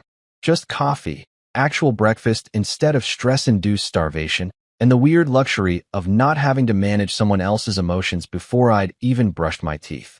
I had exactly one item on my agenda for the day, and it was something I'd been putting off since Sunday. Returning the engagement ring. Yeah, there was an engagement ring. Because apparently, somewhere in the middle of being systematically drained and publicly humiliated, I convinced myself that the solution to dating someone who treated me like a human ATM was to legally bind myself to her forever. The ring was sitting in a small velvet box in my sock drawer, where it had been hiding like a guilty secret since I'd bought it 3 weeks ago. 3 weeks ago, when I was still operating under the delusion that Ria's cruelty was just a phase, that her casual abuse was somehow evidence of intimacy, that if I just proved my commitment thoroughly enough, she'd magically transform into someone capable of basic human decency. The ring had cost me 4 months of car payments and 6 months of eating ramen for lunch, but I convinced myself it was an investment in our future. Because that's what you do when you're so deep in someone else's dysfunction that you mistake suffering for love. You double down, you escalate. You throw good money after bad while telling yourself that this time will be different. Looking at that little velvet box now was like looking at evidence of temporary insanity. What kind of man proposes to someone who calls him ugly in public? What kind of future was I planning to build with someone who saw my generosity as weakness and my kindness as stupidity? But that was the old Julian. The guy who thought he could love someone into treating him better, who confused patience with masochism, who believed that accepting abuse was somehow noble. The new Julian, the one who discovered that standing up for himself didn't actually cause the world to end, had different priorities. I called a G first, because she was the only person in Ria's family who'd ever treated me like I was worth more than my credit limit. A G. It's Julian, I said when she answered on the second ring. Beta, she said, and I could hear the relief in her voice. I was hoping you would call. Are you all right? I'm good, I said, and realized it was true. Actually, I'm better than I've been in a long time. But I wanted to ask you something. I have something that belongs to your family, and I'd like to return it this afternoon. Would that be okay? There was a pause, the kind that happens when someone who's lived 87 years instantly understands exactly what you're talking about without you having to explain it. Of course, Beta. Would you like to come for tea? We can sit in the garden. That would be nice, I said, because Ajiz's garden was probably the only place in the Patel house where I could have a conversation without feeling like I was being evaluated by a panel of judges. Julian, she said before I could hang up. Yeah, G. Thank you for being honest. It takes courage to tell the truth when everyone around you is living in lies. I hung up feeling lighter already, like I'd just received absolution from the one person whose opinion actually mattered in this whole mess. The rest of the morning was dedicated to what I was mentally calling Operation Clean Slate, the systematic removal of Ria from my life in all its tedious, practical details. I called my bank to confirm the final closure of the compromised credit card and to remove her as an authorized user on my account. The customer service representative was so helpful I almost felt bad for her. She had no idea she was assisting in the financial equivalent of a witness protection program.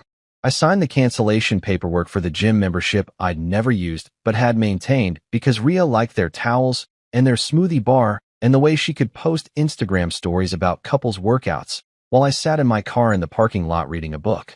$68 a month for 2 years, just so she could have access to towels that were apparently softer than the ones normal people used. Then I tackled the hardest part, packing up her things. 2 years of someone gradually colonizing your space leaves a lot of archaeological evidence. Her expensive face cream in my bathroom medicine cabinet. Her yoga mat rolled up in my closet like some kind of exercise-themed accusation. A drawer full of designer underwear that cost more per piece than I usually spent on a week's worth of groceries. I packed everything carefully, methodically, like I was curating a museum exhibit about the life and times of a relationship that should have ended 18 months earlier. Each item went into neat boxes labeled with her name and the date, because even when I'm removing someone toxic from my life, I apparently can't help but be organized about it. The hardest thing to pack was a framed photo from last Christmas, Ria and me at her family's holiday party, both of us smiling like we were auditioning for a stock photo about successful young couples. She looked radiant. I looked grateful to be included, and anyone looking at the picture would have assumed we were disgustingly happy together. What the photo didn't show was that it had been taken 10 minutes after she'd hissed at me for embarrassing her by talking to her cousin about my job, because apparently being a high school teacher was too pedestrian to discuss at family gatherings. The smile on my face in that picture was 90% relief that she was speaking to me again and 10% the kind of desperate hope that makes you accept behavior you'd never tolerate from a stranger. I put the photo in the box face down, because even though I was done with Ria, I wasn't quite ready to look at visual evidence of my own willful blindness. By 2 p.m., I had 3 boxes stacked by my front door, each one representing a different category of items she'd left behind. Clothes, toiletries, and what I was generously calling miscellaneous personal effects, but was really expensive shit I couldn't afford to replace if she decided to claim I'd stolen it. I called my building's doorman, explained the situation in the vaguest possible terms, and arranged for the boxes to be left with the front desk for pickup. I even took photos of each sealed box for my records, because 2 years of dating someone who treated truth like a suggestion had taught me to document everything. The last step was the email. One final communication that would establish clear boundaries and protect me from whatever legal or financial fallout might be heading my way. I spent 45 minutes crafting it, editing it, making sure every word was professional, factual, and completely free of the emotional language she could twist into evidence of my instability. Dear Ria, Nalini, and Suraj. It began because I'd learned that keeping families in the loop prevents a lot of unnecessary drama later. I have arranged for your belongings to be available for pickup at my building's front desk. Please coordinate with the doorman for retrieval. Regarding the financial discrepancies we discussed on Sunday, I have prepared a repayment schedule for the portions charged to my accounts that appear to have been for personal rather than shared expenses. This schedule reflects a reasonable timeline for reimbursement and is based on documented charges with supporting evidence. Going forward, I believe it would be best for all parties if future communication is limited to email only, and only regarding practical matters related to the resolution of shared financial obligations. I wish you all the best. Julian. Attached to the email was a spreadsheet that would have made Rafi proud. 3 pages of itemized charges, organized by date and category, with a suggested payment plan that worked out to about $400 a month for the next 7 years. Not because I expected to actually see that money, I'm not delusional, but because putting it in writing established that I understood the difference between gifts freely given and money taken under false pretenses. The repayment schedule was my insurance policy, my documentation that I wasn't just a bitter ex-boyfriend making wild accusations, but someone who had legitimate financial grievances and was approaching them through proper channels. After I sent the email, I grabbed my keys and headed to Ajay's house, the little velvet box burning a hole in my jacket pocket like radioactive evidence of my former stupidity. The Patel house looked different in the afternoon light, less intimidating, somehow, like a movie set between takes when all the actors have gone home and left behind just furniture and empty rooms. Ajay's garden was exactly what you'd expect from someone who'd spent decades nurturing things. Organized chaos, beautiful flowers mixed with practical herbs, the kind of space that felt alive in a way that perfectly curated spaces never do. She was waiting for me at a small table under an old oak tree, tea service already prepared, wearing a cotton sari that had probably cost less than Ria spent on a single lunch, but looked infinitely more elegant. Sit, Beta, she said, patting the chair across from her. Tell me how you are.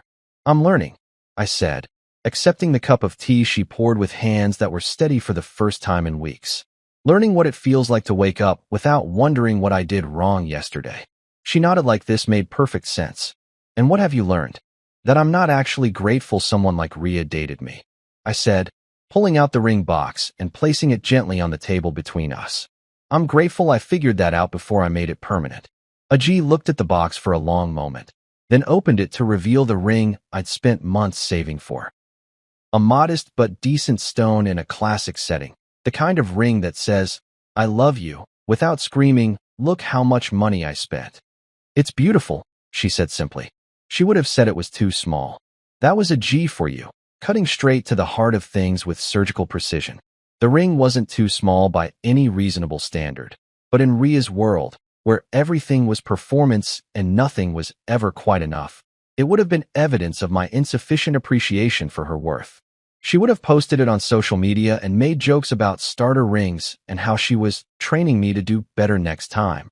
I said, the words coming out easier than they would have a week ago. Yes, Ajay agreed. And you would have apologized and promised to upgrade it for your anniversary, and then apologized again when the upgraded ring wasn't perfect enough either. The accuracy of that prediction was so complete it felt like being read by a fortune teller who'd already lived through your future. How did you know? I asked. Because I raised that girl, Ajay said, closing the ring box with a gentle click. I love her, but I am not blind to what she became. Somewhere along the way, she learned that taking was easier than earning, that performing was safer than being real. And once you learn those lessons, it's very hard to unlearn them. We sat in comfortable silence for a while, drinking tea in a garden that smelled like jasmine and forgiveness, while the afternoon light filtered through leaves that had been growing on that tree since before either of us was born. What will you do now? She asked eventually. Live, I said. Just live. Wake up, go to work, Have conversations with people who don't think my existence is something they're doing me a favor by tolerating. Maybe date someone who thinks I'm worth more than my credit limit. That sounds like a good plan, she said, slipping the ring box into her purse like it was any other family heirloom being returned to its proper place. Julian. Yeah, G. You are a good man. Not perfect. No one is perfect, but good, kind, patient, honest. These are valuable qualities, even if my granddaughter was too foolish to see their worth. I felt something loosen in my chest that I hadn't even realized was there, some final knot of doubt about whether I really deserved better treatment, whether my expectations were reasonable, whether standing up for myself made me the villain in someone else's story. Thank you, I said, for everything. For being kind to me when your family didn't have to be. For seeing me as a person instead of just an accessory. You were never an accessory, Beta. You were the best thing that happened to this family in years. We just forgot to tell you that often enough. The drive home was peaceful in a way I'd forgotten was possible. No anxiety about what mood Ria would be in when I got back. No mental calculations about what the evening would cost or what social performance would be expected of me. Just the simple pleasure of driving through a city that felt like it belonged to me again. Instead of being enemy territory, I had to navigate carefully. That evening, I did something I hadn't done in 2 years. I ordered pizza and watched a movie that I actually wanted to see. Not because Ria was busy, not because she was out with her friends, not because she was giving me the silent treatment over some imagined slight. Just because it was Wednesday night, and I felt like eating pizza and watching a stupid action movie with explosions and a happy ending. My phone stayed mercifully quiet. No calls, no texts, no social media notifications from people I barely knew informing me about drama I no longer cared about. Just silence, broken only by the sound of my own laughter at jokes that were actually funny instead of cruel. Around 10 p.m., Mira sent me a text. Started my new job today. Corner office, 40% raise, and a boss who reads emails before taking credit for them. Thank you for believing me when I couldn't believe myself. I smiled and typed back. You did the hard part. You kept the records. You told the truth. You didn't let them convince you that their version of reality was the only one that mattered. Still, she replied, if you ever need a reference for being a decent human being, I know where to find documentation. At 10:30, my sister called. How'd it go today? Amma asked, because she always knows when something significant is happening in your life, even when you don't tell her directly. Good, I said. Really good. I feel like I've been holding my breath for 2 years and finally remembered how to exhale. And the ring. Returned to sender with no forwarding address. She laughed. The kind of laugh that says, I'm proud of you for finally figuring out what the rest of us could see from space. What's next? She asked. I don't know, I said, and realized that for the first time in years, not knowing felt like possibility instead of anxiety. Maybe nothing dramatic. Maybe just living like someone who deserves to be treated well. Maybe dating someone who thinks I'm attractive. When I got married, I didn't mention that I'd inherited 3 estates from my grandmother. And thank God I kept quiet because just a week later, my wife's mother showed up with a notary. My name is Oliver Reed. And if there's one thing I've learned in my 33 years of stumbling through life, it's that I have an absolutely Olympic-level talent for ignoring red flags. Seriously, I could spot a software bug from 3 code reviews away, but put a warning sign the size of a billboard in my personal life, and I'll just wave at it like we're old friends and keep on walking. It's a gift, really, though not the kind anyone asks for on their birthday. When I married Clara Mitchell on that picture-perfect Saturday afternoon in June, I genuinely thought the universe had finally decided to cut me some slack. You know that feeling when you've been playing life on hard mode for so long that you forget easy mode even exists? Yeah, that was me. The wedding was small, intimate, the kind of thing you see in indie movies where everyone's wearing linen and nobody's drunk uncle gives a speech about his ex-wife. We had this gorgeous lake view venue with fairy lights strung up like somebody had lassoed the stars and brought them down just for us. The sunset was doing that golden hour thing that makes even the most basic iPhone photos look like they belong in National Geographic. And honestly, for about 4 hours, I felt like the luckiest bastard on the planet. My best man Logan, God bless him, cried harder than my bride did during the vows. I'm talking full-on ugly crying, the kind where you can't tell if someone's experiencing profound joy or having a legitimate medical emergency. He kept dabbing at his face with this tiny cocktail napkin that was absolutely not equipped for the waterworks he was producing, and at one point I genuinely considered calling a paramedic because I thought he might dehydrate. Clara looked beautiful in her dress, this elegant off-white thing that probably cost more than my first car, but looked worth every penny. Her hair was done up in some complicated situation that had taken 3 hours and involved more bobby pins than I knew existed in the world. When she walked down that makeshift aisle, everyone gasped like they were supposed to, and I thought, yeah, okay, this is it. This is the good part of life everyone keeps talking about. Everyone clapped at all the right moments. People threw biodegradable rose petals because apparently regular rose petals are now considered environmentally irresponsible, which is news to me, but whatever makes everyone feel better about their carbon footprint. Strangers and friends alike kept coming up to us during the reception, glasses of champagne in hand, telling us we were the perfect couple and asking when we'd start popping out perfect babies to complete the perfect picture.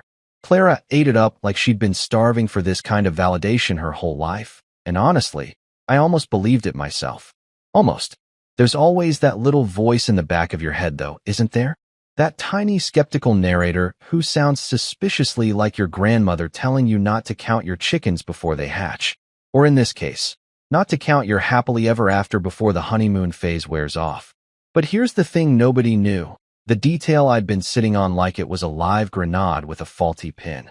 While Clara was busy tossing her bouquet to a crowd of increasingly desperate single women who looked like they were about to start throwing elbows, I was busy guarding a secret that would have changed everything. 6 months before I even proposed, before I picked out a ring that cost me 2 months' salary like some outdated tradition demanded, my grandmother Evelyn passed away and left me 3 fully paid estates in downtown Seattle. Not condos, not apartments, estates. The kind of property that makes real estate agents start breathing heavily and talking in hushed, reverent tones. We're talking prime Belltown real estate with views that make tech executives weep and parking spaces that cost more than most people's cars. Now, I can already hear you asking the obvious question. Why the hell didn't I tell my fiancé/wife about a multi-million-dollar inheritance? Why did I stand there in my rented tuxedo, saying, I do, while simultaneously sitting on enough wealth to make our wedding look like a clearance sale at Target? Was I insane? Paranoid? Suffering from some weird psychological condition where you can't share good news without breaking out in hives? The answer is simpler and more complicated than you'd think, and it all comes back to Grandma Evelyn. Because of course it does. About a year before she died, we were sitting on her back porch drinking iced tea that was about 60% sugar and 40% actual tea, watching the neighbors argue about whose turn it was to mow the shared grass area.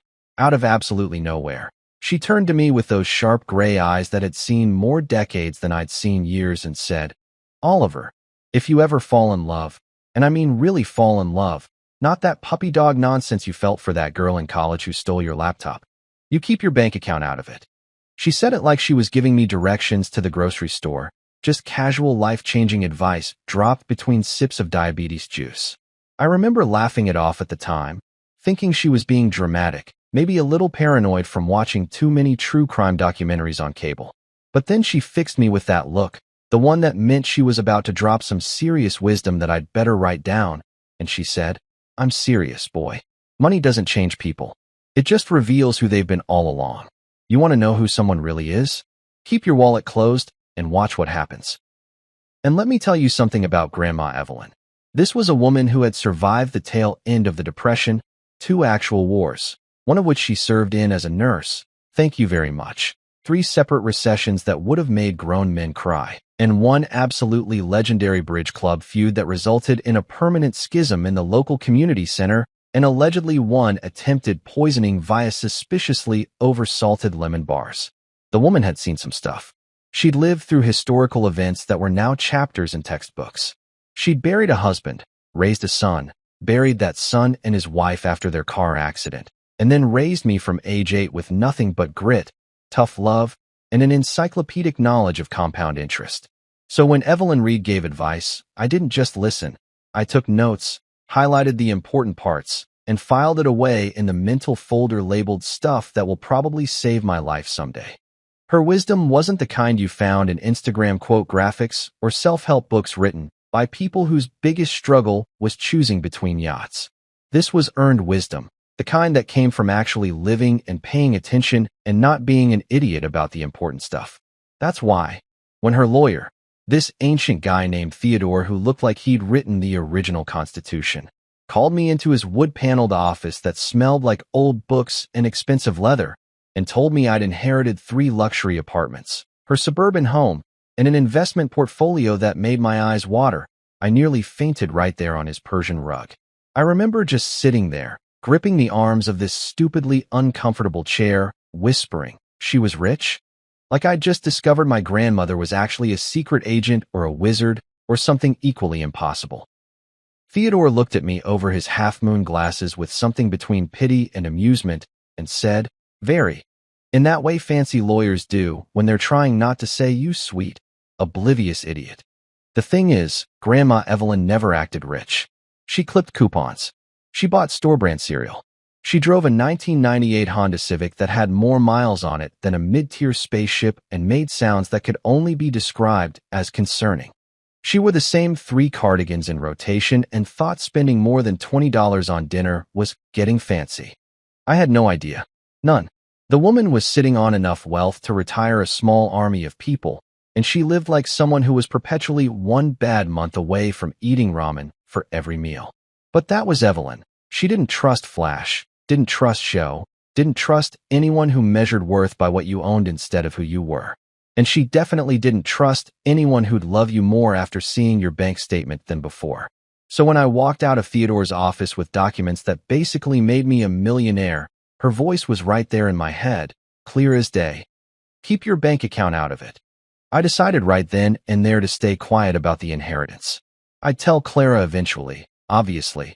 I'm not a complete psychopath, but I figured I'd wait until we'd been married a while, until we'd built something real that wasn't standing on a foundation of dollar signs and property values. I thought, if this love is real, if it's the actual deal and not just some romantic comedy we're acting out because society says this is what you do in your 30s, then it shouldn't need a property list and a net worth statement to survive. Love should be about the person, right? Not the portfolio. Looking back now, sitting in one of those inherited estates with a glass of wine and the kind of hindsight that makes you want to build a time machine just so you can go back and slap yourself, I can see how perfectly, painfully naive that was. But at the time, standing there at my own wedding, watching Clara laugh with her bridesmaids and Logan finally getting his crying under control, I genuinely believed I was doing the right thing. I thought I was being smart, protecting something precious, following the wisdom of a woman who'd never steered me wrong. Spoiler alert, Grandma Evelyn was right. Again, she was always right. It's honestly kind of annoying how right she always was, but that's dead grandmothers for you. They haunt you with their correctness. Growing up with Grandma Evelyn was like being raised by a combination of a drill sergeant, a financial advisor, and occasionally, when she was in a really good mood, a human being capable of affection. She wasn't the cookie-baking, cheek-pinching type of grandmother you see in Hallmark movies or those weirdly perfect stock photos that come in picture frames. No, Evelyn Reed was all business, tough love, and an almost supernatural ability to turn any life situation into a teachable moment about fiscal responsibility. I'm pretty sure if I'd broken my arm as a kid, she would have handed me an ice pack and a pamphlet about the importance of emergency savings accounts before even considering a trip to the hospital. After my parents died in that car accident when I was 8, a drunk driver, a rainy Tuesday night, and the kind of phone call that splits your life into a before and after that never quite lines up right again, Grandma Evelyn took me in without hesitation. I remember that night with the kind of clarity that trauma gives you, all sharp edges and 2 bright colors. One minute I was at a friend's house having a sleepover, arguing about which Power Ranger was the coolest, and the next minute Grandma was there in the doorway looking older than I'd ever seen her, telling me in this voice that didn't shake even once that my mom and dad weren't coming home. Ever. She didn't sugarcoat it, didn't promise me everything would be okay, didn't do any of that gentle parenting stuff that was probably already a thing back then, but definitely wasn't Evelyn's style. She just said, "You're going to live with me now, Oliver, and we're going to get through this because that's what Reeds do. We get through things." And we did get through it, though get through it, in Evelyn's world meant a pretty strict regimen of emotional compartmentalization and what I now recognize as possibly the most intense financial education any kid has ever received outside of a child prodigy convention. While other kids were learning their multiplication tables, I was learning the difference between a Roth IRA and a traditional IRA. While my friends were getting allowances for doing chores, I was getting lectures about the importance of compound interest and why saving 20% of any money I received was non-negotiable, young man, unless you want to end up eating cat food in your retirement. I was 12. I wasn't even thinking about retirement. I was thinking about whether Jennifer Martinez in my homeroom knew I existed and if I'd ever be cool enough to sit at the good lunch table. But Grandma Evelyn had her 3 commandments, her holy trinity of life rules that she repeated so often I could recite them in my sleep. Probably did recite them in my sleep, if we're being honest. They were posted on the refrigerator on a piece of yellow legal paper in her precise, no-nonsense handwriting that looked like it could cut glass. Rule number 1. Never lend money to someone who says, "I'll pay you back next Friday." According to Evelyn, next Friday was a mystical time period that existed in the same realm as someday, eventually, and when I get my life together. It never actually arrived. It was always next Friday, perpetually out of reach, like some kind of financial Groundhog Day where Friday never comes and your money definitely never comes back. I learned this lesson the hard way in high school when my buddy Marcus asked to borrow $40 for just until Friday. I swear, man, my paycheck's coming. That was in October. I'm 33 now. I'm still waiting for that Friday, Marcus. Rule number 2 was slightly more cryptic, but somehow even more serious in Evelyn's eyes. Never buy anything that glows and talks after midnight. Now, this one sounds insane, and honestly it kind of is. But her reasoning was actually pretty solid if you looked past the weird phrasing. She meant don't make impulse purchases when you're tired, drunk, emotional, or otherwise compromised in your decision-making abilities. The glows and talks part was her way of describing late-night infomercial products, shopping network garbage, or anything marketed by someone who was way too enthusiastic about a vegetable slicer or a blanket with sleeves. She told me once about this time in the 70s when she'd had 3 glasses of wine, which for Evelyn was basically a bender, and bought some kind of exercise machine off the TV that promised to give her the body of a 20-year-old in just 20 minutes a day. The thing arrived 6 weeks later, took 4 hours to assemble, looked like a medieval torture device, and she used it exactly twice before it became a very expensive clothing rack. She never forgave herself for that purchase.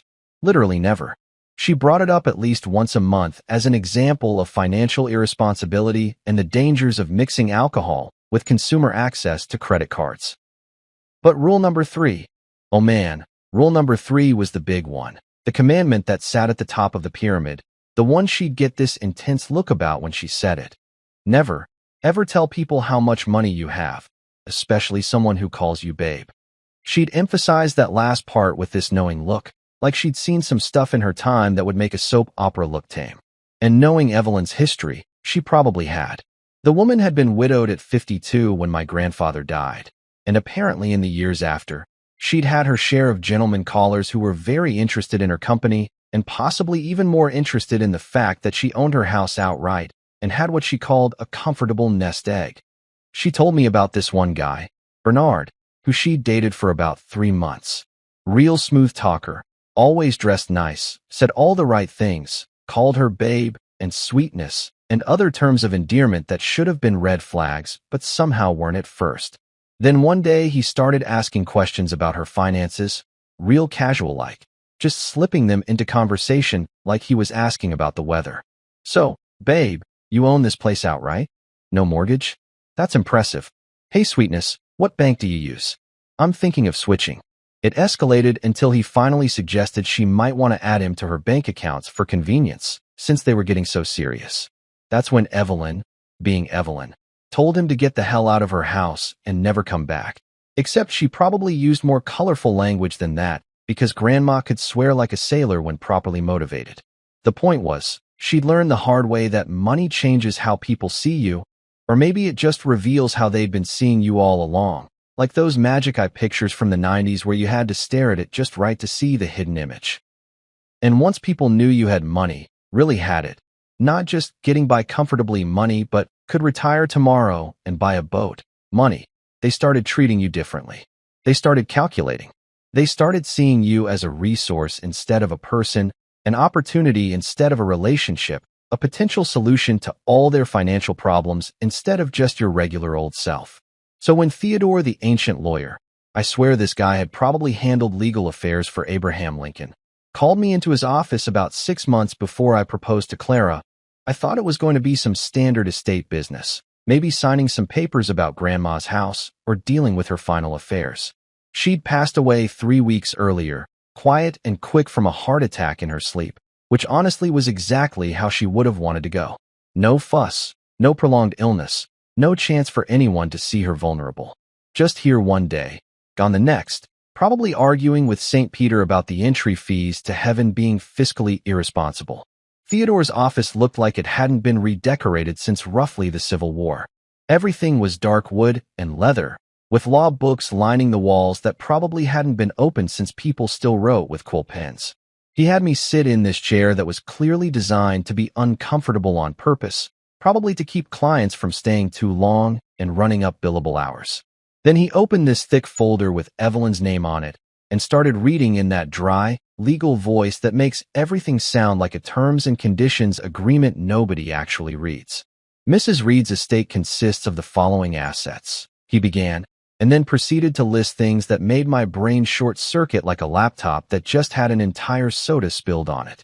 3 luxury apartments in downtown Seattle, currently rented out and generating something called substantial monthly income. Her house in the suburbs where I'd grown up, fully paid off, probably worth $500,000 easy in the current market. And then, there was the investment portfolio. Stocks, bonds, mutual funds, retirement accounts. Apparently, while I was growing up thinking we were solidly middle class and clipping coupons was just what responsible people did, Grandma had been quietly building a financial empire that would make a hedge fund manager nod with respect. The total estimated value, Theodore said, looking at me over those ridiculous half-moon glasses that only lawyers and stereotypical librarians wear, is approximately $4.2 million, give or take, depending on market fluctuations. I just sat there. I don't remember breathing. I might have actually stopped breathing. My vision got kind of tunnel-wide, and I thought I might pass out right there on his antique rug that probably cost more than my car. She was rich. I finally managed to whisper, and even to my own ears I sounded like a child who just found out Santa Claus is real after being told he wasn't. Theodore almost smiled, this tiny crack in his professional facade. Very, he said, like he was confirming that yes, water is indeed wet, and the sky is in fact blue.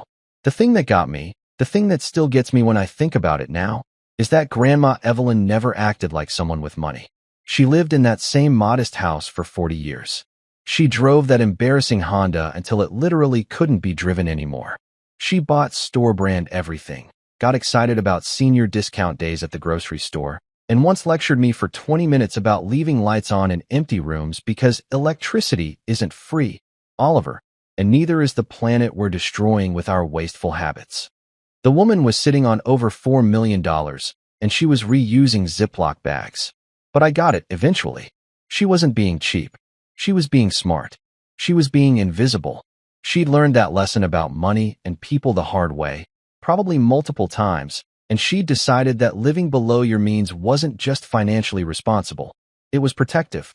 It kept the Bernard types away. It kept people honest. It meant that anyone who loved her for who she was, not what she had. And right there, sitting in Theodore's office, I decided to honor that lesson. I'd keep quiet about the inheritance. Not forever, but long enough to know that when I told Clara, it wouldn't change anything because we'd have already built something real. Clara Mitchell was, on paper and in practice, pretty much everything you'd want in a partner if you were making a checklist like some kind of romantic psychopath.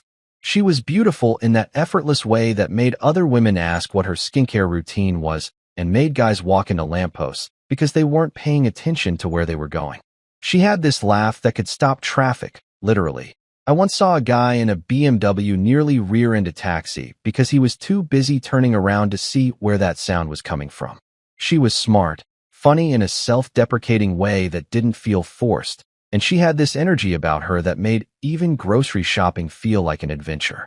We'd met at a tech conference of all places, bonded over our mutual hatred of networking events, and overpriced conference coffee. And somehow 6 months later, I was thinking about engagement rings and looking up the current market rate for diamonds like I was researching a stock investment. But then I met her family, and suddenly a lot of things started making way more sense. Like when you're watching a movie and the plot twist happens and you realize all those weird little details from earlier were actually foreshadowing. Margaret and Henry Turner were, to put it diplomatically, a lot. To put it less diplomatically, they were the kind of people who make you understand why some species eat their young. Henry Turner owned a car dealership, Turner Premium Autos, because of course it was called that. And he had clearly missed the memo that owning a car dealership in the suburbs doesn't actually make you royalty. The man wore more cologne than a teenage boy going to his first dance, drove a different luxury car every week like he was test driving his own personality, and had this handshake that was way too firm, like he was trying to assert dominance through carpal tunnel syndrome. The first time I met him, Clara and I had been dating for about 3 months, and she'd finally decided I was ready to be presented to the family like some kind of sacrificial offering. We drove up to their house, and I'm using the word house loosely here because this thing was basically a small mansion pretending to be humble. In my totally reasonable Toyota Camry that I'd bought used because I'm not an idiot and cars depreciate the second you drive them off the lot. I parked next to Henry's current vehicle of choice, some kind of Mercedes that probably cost more than most people make in a year, and I already felt like I was losing a game I didn't know I was playing. Henry opened the door before we even knocked, like he'd been watching through the window, and immediately went for the power handshake while giving my Camry a look that suggested I'd arrived on a donkey. "So, Oliver," he said, still crushing my hand like we were in some kind of masculine grip strength competition. "What's your annual income, son?" Not "nice to meet you." Not "welcome to our home." Not even "how's the weather." Just straight to the financial interrogation. I hadn't even crossed the threshold.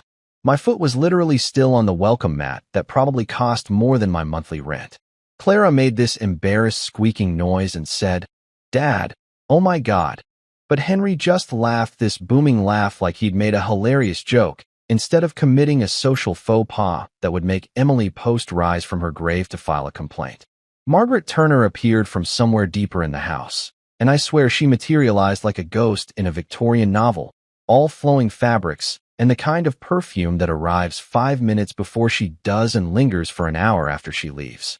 She was dripping in pearls, and I mean dripping, like someone had told her pearls were going out of style tomorrow, and she needed to wear her entire collection at once. She looked me up and down with the kind of assessment usually reserved for livestock auctions or job interviews at companies that definitely have HR violations waiting to happen, and then she smiled this smile that didn't quite reach her eyes and said, "Oh, you rent? That's..." And then she paused for what felt like 17 years before finishing with, "Adorable. Adorable." She called my living situation adorable. Like I was a puppy who'd made a mess on the carpet, but was too cute to stay mad at. I wanted to point out that renting was actually a financially sound decision in a volatile real estate market and gave me flexibility and liquidity that homeownership didn't. But Clara was giving me this pleading look that said, "Please don't engage. I have to live with these people's opinions for the rest of my life." So I just smiled and said something bland about how we were keeping our options open. Dinner was like being interrogated by the world's most passive-aggressive police department, except instead of good cop/bad cop, it was rich cop/richer cop. Every single topic, and I mean every single one, somehow circled back to money like we were all stuck in some kind of financial gravitational pull. Margaret asked what I did for work, and when I said software engineer, Henry immediately wanted to know if I worked for one of the big tech companies. And when I said no, I worked for a mid-sized firm that did boring but stable corporate contracts. I could literally see the disappointment settle over the table like fog.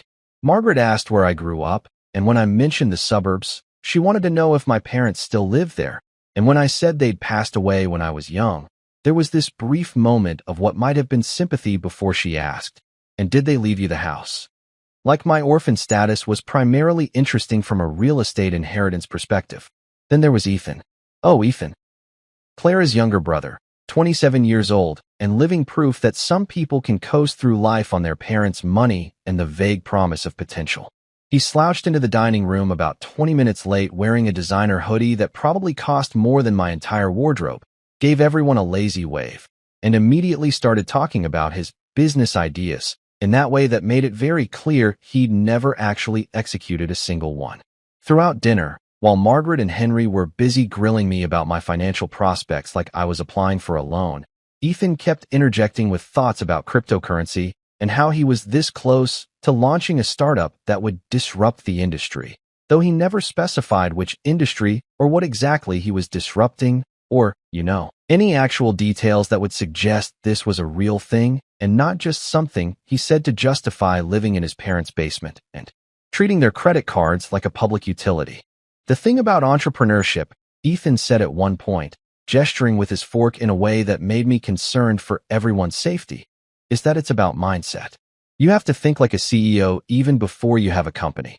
I nodded along because what else do you do in that situation? But internally, I was thinking that maybe step one of thinking like a CEO would be moving out of your parents' house and paying for your own phone bill. But what do I know? I'm just a guy with a regular job and a rental apartment that's apparently adorable. The Turner family motto, if they'd been honest enough to print it on a crest and hang it over their fireplace, would have been something like, if it doesn't sparkle, it doesn't matter, or maybe, net worth equals self-worth, or possibly just money in big gold letters. Every story Henry told somehow worked in how much something cost. Margaret couldn't mention a friend without including what their husband did for a living and where they vacationed. Even the food had price tags attached. This wine is from our private collection, $45 a bottle, and these truffles were flown in special. You know how expensive that is. I didn't know. I didn't want to know. I was starting to develop what I can only describe as financial anxiety by proxy, like I was absorbing their materialism through osmosis, and it was making me physically uncomfortable. At one point, Margaret leaned over and patted my hand in this way that was probably meant to be maternal, but felt more like a queen acknowledging a peasant, and she said, Oliver, it's so refreshing to meet someone so grounded. Clara has dated boys, men, who were all flash and no substance. You're very real. The way she said real made it sound like a polite substitute for poor, and I had to bite the inside of my cheek to keep from laughing or screaming or doing both at the same time. If she only knew. If any of them knew that I was sitting on enough real estate to make their precious house look like a starter home. But Grandma Evelyn's voice was right there in my head, clear as a bell. Never tell people how much money you have. The evening finally ended after what felt like 47 hours, but was probably only 3. Clara apologized the entire drive home, saying things like, they're not usually that intense, and I think they were just nervous meeting you, and other reassuring lies that we both knew weren't true. Her parents were exactly that intense. They were always that intense. This was their normal setting. They probably interrogated the mailman about his retirement portfolio and judged the grocery store cashier for not having dental insurance. I kissed Clara goodnight and told her it was fine, totally fine. All families are weird in their own way, and I could handle it. And I meant it, sort of. I could handle awkward family dinners and invasive questions and the subtle implication that I wasn't quite good enough for their daughter. What I didn't realize yet, what I couldn't have known sitting in my car watching Clara walk into her apartment building, was that handling it and surviving it were two very different things. The Turners weren't just socially awkward rich people with boundary issues. They were calculators dressed in designer clothes, and I had just been sized up, assessed, and apparently found wanting. The scary part wasn't that they cared about money. Lots of people care about money. The scary part was that they seemed to care about money more than they cared about anything else, including possibly their own daughter's happiness. And that, as I would learn in increasingly uncomfortable detail, was a problem that couldn't be solved with good intentions and patience. When Clara and I got engaged, I proposed at this little Italian restaurant where we'd had our first date, very traditional, very safe, the kind of proposal that wouldn't make it onto any viral YouTube compilations, but also wouldn't end up on a worst proposals ever Reddit thread. I thought the hard part was over. I'd picked out a ring that cost enough to make my bank account weep, but not so much that I'd need to take out a loan.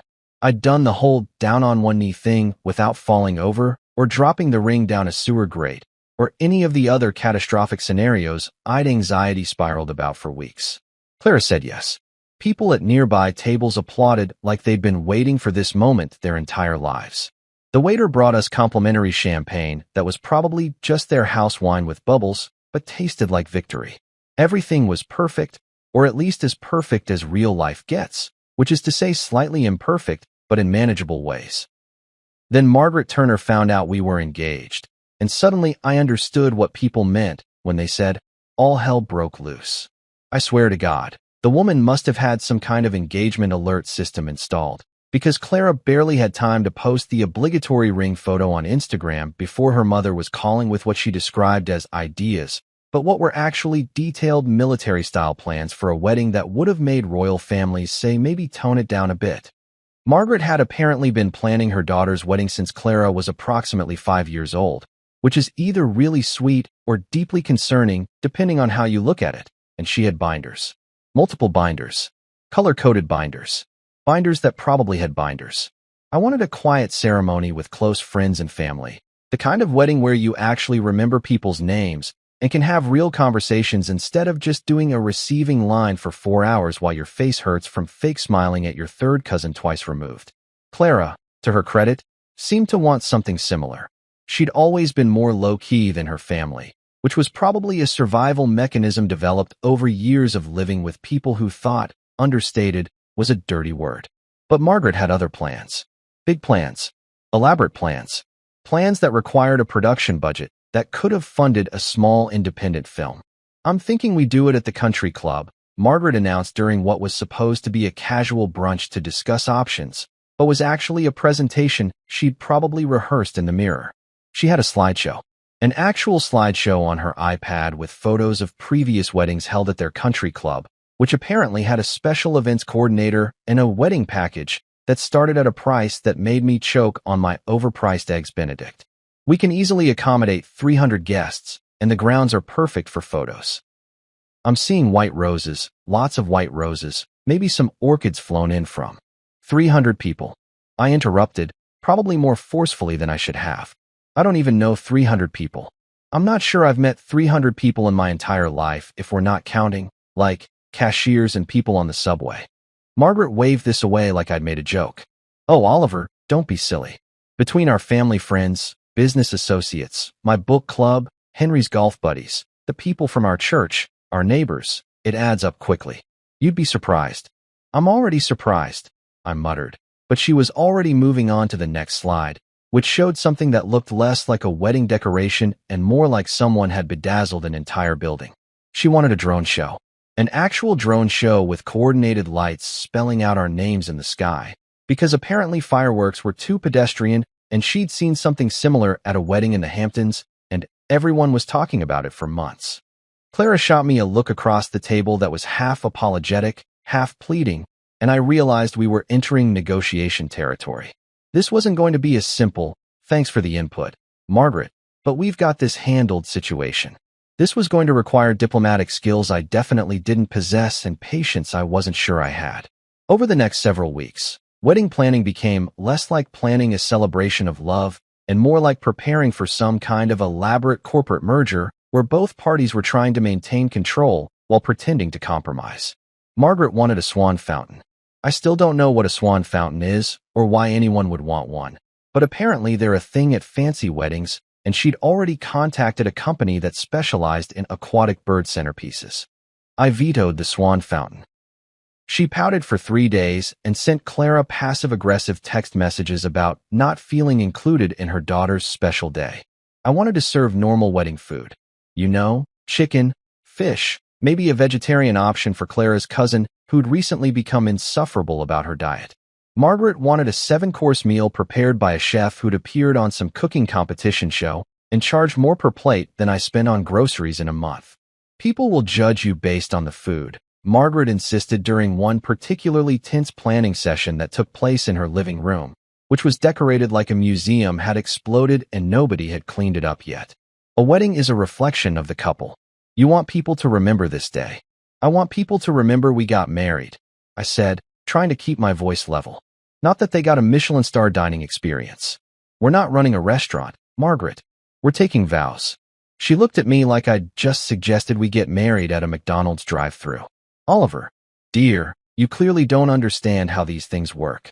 And you know what? She was right. I didn't understand how these things worked in her world, where the price tag was more important than the actual event, where appearances mattered more than actual happiness, where you measured success by how jealous you made other people instead of how much joy you felt. But I was learning. Oh boy, was I learning. The violin player from Italy was Margaret's hill to die on, apparently. She'd somehow gotten it into her head that having an internationally recognized violinist perform during the ceremony would be sophisticated and memorable and worth the absolutely insane amount of money she was quoting. Never mind that nobody except maybe 3 people at the wedding would even know the difference between an Italian virtuoso and the local music teacher who plays at weddings on weekends. It was about the story, Margaret explained. It was about being able to say, "Oh, we flew him in from Milan. It was nothing really, but Clara deserved the best." We went back and forth on everything. The flowers. Margaret wanted rare imported blooms. I suggested we could achieve the same effect with local flowers that didn't require their own passport. The invitations. She wanted hand calligraphed cards on paper, so thick you could use them as body armor. I suggested maybe we could just do nice printed ones that didn't cost more than some people's car payments. The photographer. She had already contacted someone who apparently shot celebrity weddings and charged accordingly. I'd found a perfectly good local photographer whose portfolio was beautiful and who didn't require a payment plan. Every single decision became a battle, and poor Clara was caught in the middle, trying to keep everyone happy and slowly realizing that keeping everyone happy was literally impossible when the two sides had completely different definitions of what happy even meant. I watched her get more stressed as the weeks went on, saw the joy of being engaged slowly drain out of her under the weight of her mother's expectations and her own inability to say no to the woman who'd raised her. Finally, after about 6 weeks of this nightmare that wedding planning had become, we reached what could generously be called a compromise and what I would call a mutual exhaustion agreement. We'd do the lake venue. Beautiful, smaller capacity, naturally gorgeous without requiring $40,000 in decorations.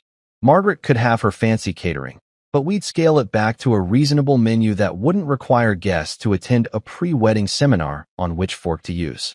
No swan fountain, but she could pick the flowers. No drone show, but we'd have nice string lights that would photograph well and wouldn't require filing flight plans with the FAA. The only reason we settled on the lake venue with those specific terms was because, and this is the kicker, Margaret couldn't find matching swans on short notice. That's literally the only reason. Not because she realized she was being ridiculous. Not because she had a moment of self-awareness about trying to turn her daughter's wedding into a competitive sport. But because the Swan Fountain Company was apparently booked solid and couldn't guarantee a breeding pair of white swans that were aesthetically consistent for our date. I'm not making this up. This is a real thing that happened in my real life. The wedding day itself, when it finally arrived after months of planning that had aged me approximately 7 years, was actually beautiful. The lake venue was perfect, the weather cooperated, and for a few hours, I forgot about all the stress and drama and just focused on the fact that I was marrying someone I loved. But then Henry gave his father of the bride speech, and I was reminded very quickly that I hadn't married just Clara. I'd married into a family that viewed everything, including marriage, as some kind of financial transaction. "Welcome to the Turner family, Oliver," Henry said, raising his champagne glass while at least 200 people watched and waited for the heartwarming moment that traditionally comes during these speeches. "May this union bring shared assets and long-term growth." Shared assets. Long-term growth. The man literally used business terminology in a wedding toast. People laughed because they thought he was joking, being clever, making some kind of dad joke about his daughter getting married. But I saw his face, saw that he was completely serious, saw Margaret nodding along like he'd just quoted Shakespeare instead of talking about marriage like it was a merger and acquisition. I clapped anyway, not because I agreed or because I thought it was sweet or funny or appropriate. I clapped because I was genuinely afraid that if I didn't, Henry might pull out an actual contract and ask me to sign something right there at the reception, possibly in front of all those witnesses to make it legally binding. If I had known that getting married meant acquiring Margaret Turner as a permanent fixture in my life with unlimited visiting privileges, I might have considered a longer engagement. Or possibly witness protection. The honeymoon was great. We went to Costa Rica, stayed in a little eco-lodge where the Wi-Fi barely worked and Margaret's phone calls couldn't reach us through the combination of spotty cell service and me accidentally letting Clara's phone die and forgetting the charger in a different part of the resort. For one glorious week, it was just us, some monkeys, a lot of tropical drinks, and zero conversations about real estate investments or the importance of building equity. But then we came home to our modest two-bedroom apartment in a perfectly nice neighborhood that had the audacity to not be a mansion, and Margaret descended upon us like a well-dressed locust with opinions about our interior decorating choices. I'm talking about exactly 1 week after we got back. 7 days. We'd barely unpacked our suitcases, hadn't even finished the leftover wedding cake Clara's mom had insisted we take home, and that was now taking up half our freezer. I was still finding sand in places sand had no business being, and there was Margaret, standing at our door with a smile that didn't reach her eyes and her arms full of stuff we definitely didn't ask for. "I was just in the neighborhood," she said, which was a lie because we lived 25 minutes from her house, and there was literally nothing in our neighborhood she'd have any reason to visit unless she'd suddenly developed a passionate interest in the slightly sketchy convenience store on the corner or the laundromat that always smelled like someone was boiling sadness. "I thought I'd pop by and see how the lovebirds are nesting." She said this like it was adorable and not deeply invasive, like she was narrating a nature documentary about our lives without our permission. She pushed past me before I could even properly register that this was happening, already doing that thing where she looked around our apartment with an expression that somehow combined concern, pity, and barely concealed judgment. Our apartment was fine. It was clean, relatively organized for two people who'd just gotten back from vacation, decorated in what I'd call functional adult style, which is to say we had furniture that matched well enough and art on the walls that came from actual stores, and not just random posters we'd tacked up with pushpins. But watching Margaret's face, you'd think we were living in a cardboard box under an overpass. "Oh," she said, and that one word contained volumes of disappointment. "This is cozy." Cozy. The kiss of death when it comes to real estate descriptions. Cozy means small. Cozy means your mother-in-law thinks you're living in a shoebox. Cozy means she's about to have opinions about your life choices, and those opinions are going to be delivered with surgical precision wrapped in fake concern.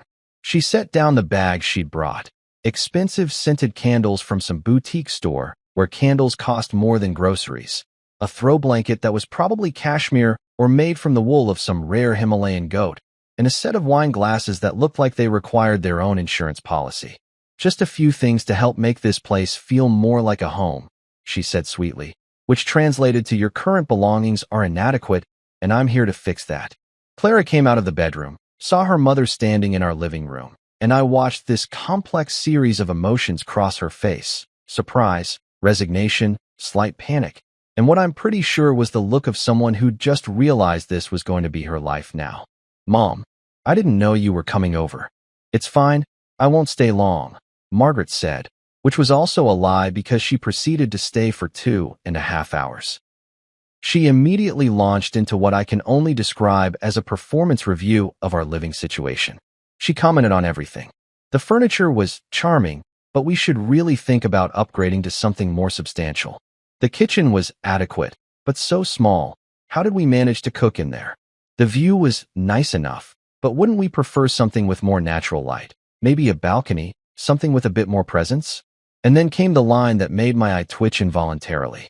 Margaret sat down on our couch, her couch now, apparently, since she'd mentally redecorated everything in the place, and said with this conspiratorial tone like she was about to share classified information, "You should really think about buying a house soon, Oliver. It's embarrassing for Clara to live in a rental." Embarrassing. She called our living situation embarrassing. Like Clara was some kind of damsel in distress being held captive in the terrible prison of affordable housing. Never mind that renting made perfect sense for us at this stage of our lives. Never mind that we had flexibility, weren't tied down to a mortgage, didn't have to worry about property taxes or fixing the water heater when it inevitably broke. Never mind that homeownership is a huge financial commitment that shouldn't be rushed into just because your mother-in-law thinks renting is somehow shameful. None of that mattered to Margaret. What mattered was appearances, and apparently, we were failing at those. "We're happy here," I said, trying to keep my voice even and polite, channeling every ounce of patience I'd learned from dealing with difficult clients who wanted me to completely rebuild their website but didn't want to pay for it. We're saving up and looking at our options. Margaret made this little humming noise that was somehow both dismissive and condescending. Of course, dear. I'm sure you're doing your best. Doing my best. Like I was a child who tried really hard on a math test, but still failed. It's just that Clara is used to a certain standard of living, you know. Growing up in our home, she had space, privacy, nice things. I just want to make sure she's not sacrificing too much. The implication hung in the air like a bad smell. Clara was sacrificing by being with me. Clara was suffering in our perfectly nice apartment because I wasn't providing the lifestyle her mother thought she deserved. Never mind that Clara had never once complained, had actually said multiple times that she loved our place because it was ours and we'd built it together. Margaret had decided that her daughter was a victim of my financial inadequacy, and she was here to make sure I knew it. This became a pattern. Margaret started popping by with alarming frequency, each visit bringing more unsolicited gifts and even more unsolicited opinions. She brought kitchen gadgets we didn't need and commented on how small our kitchen was. She brought decorative pillows and mentioned how much more elegant they'd look in a larger living space. She brought actual paint swatches one time and suggested colors that would open up the space, which is decorator speak for, your walls are wrong and I'm judging you. But the worst part wasn't the visits themselves. It was the interrogation that accompanied each one. Margaret had somehow decided that her mission in life was to conduct a complete audit of my financial situation, and she approached this task with the dedication of an IRS agent who'd just discovered a promising tax fraud case. The questions started casual enough, slipped into conversation like she was just making small talk, but they got progressively more invasive with each visit. So, Oliver, how's work going? Are you up for any promotions soon? Translation, are you making more money yet? Have you thought about looking into investment opportunities? Henry and I have some real estate ventures that have done very well. Translation, let me see your portfolio. What kind of retirement planning do you have? It's never too early to think about the future. Translation, show me your 401k statement. Did your parents leave you anything when they passed? Any property or savings? And there it was. The question she'd been building up to, delivered with fake sympathy about my orphan status, but really just fishing for information about potential inheritance. I deflected, said something vague about how my grandmother had taken care of me and I was doing fine, thanks for asking. But I could see the wheels turning in Margaret's head, calculating, assessing, trying to figure out if I had hidden assets she didn't know about. Each visit came with this side serving of financial interrogation disguised as motherly concern. She'd bring Clara fancy coffee from that overpriced place downtown and then casually ask about our savings account. She'd compliment my shirt and then mention how Henry's tailor could probably help me build a more professional wardrobe if money was tight. Which, for the record, it wasn't. I just preferred not to spend $300 on a button-up shirt when I could get a perfectly good one for $30. She'd admire our car. Well, my car, since Clara drove a newer model that her parents had bought her for her birthday, because of course they had, and then launch into a speech about the importance of reliable transportation and had we thought about upgrading to something more suitable for a married couple, maybe something that said successful professional instead of college student who got lucky. I started to dread the sound of our doorbell. Every time it rang, I'd tense up, wondering if it was Margaret with another care package full of expensive things and expensive judgment. Clara would get this apologetic look on her face and mouth, I'm sorry, before going to answer the door, and I'd brace myself for another 2 hours of passive-aggressive commentary about our life choices. The really insidious part was how Margaret framed everything as concern. She wasn't being nosy, she was being caring. She wasn't being invasive, she was being involved. She wasn't judging us, she was just looking out for her daughter's best interests. It was gaslighting wrapped in Chanel perfume and delivered with a smile that could cut glass.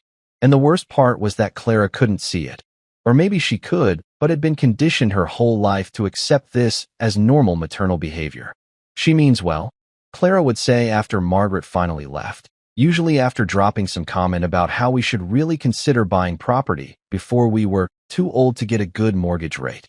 She just wants us to be happy. But I was starting to realize that Margaret's definition of happy was actually wealthy and willing to share financial information freely. And my alarm bells, the ones Grandma Evelyn had installed in my brain years ago, were playing a full symphony now. Something was off. Way off.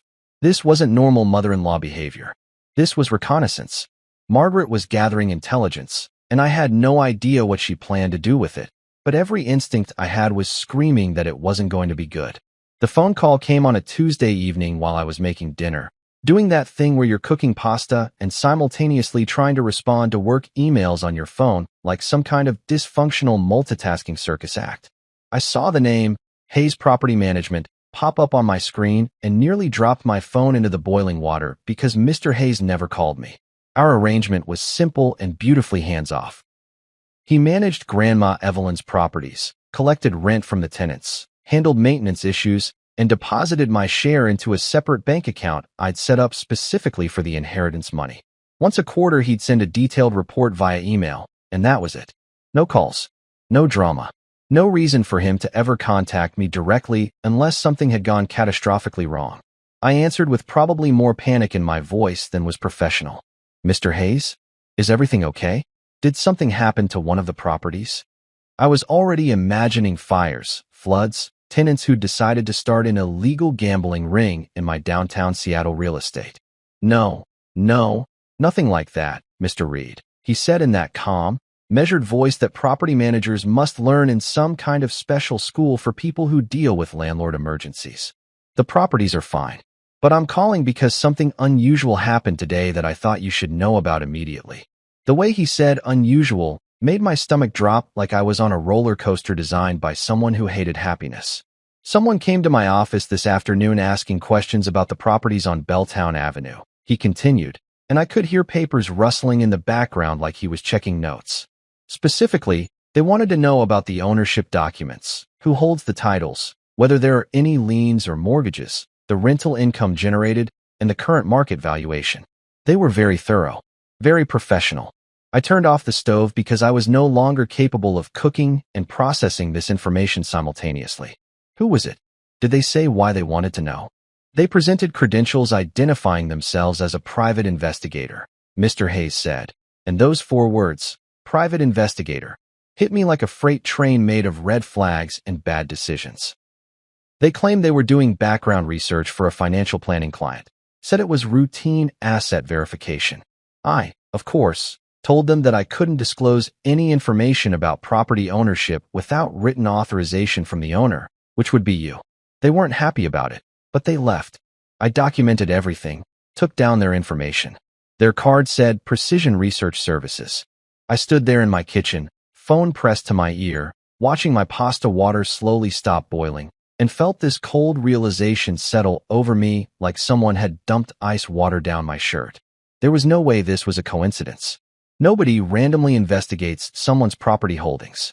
Nobody hires a private investigator to look into a regular software engineer who drives a used Toyota and lives in a rental apartment unless they have a very specific reason to believe there's something worth investigating.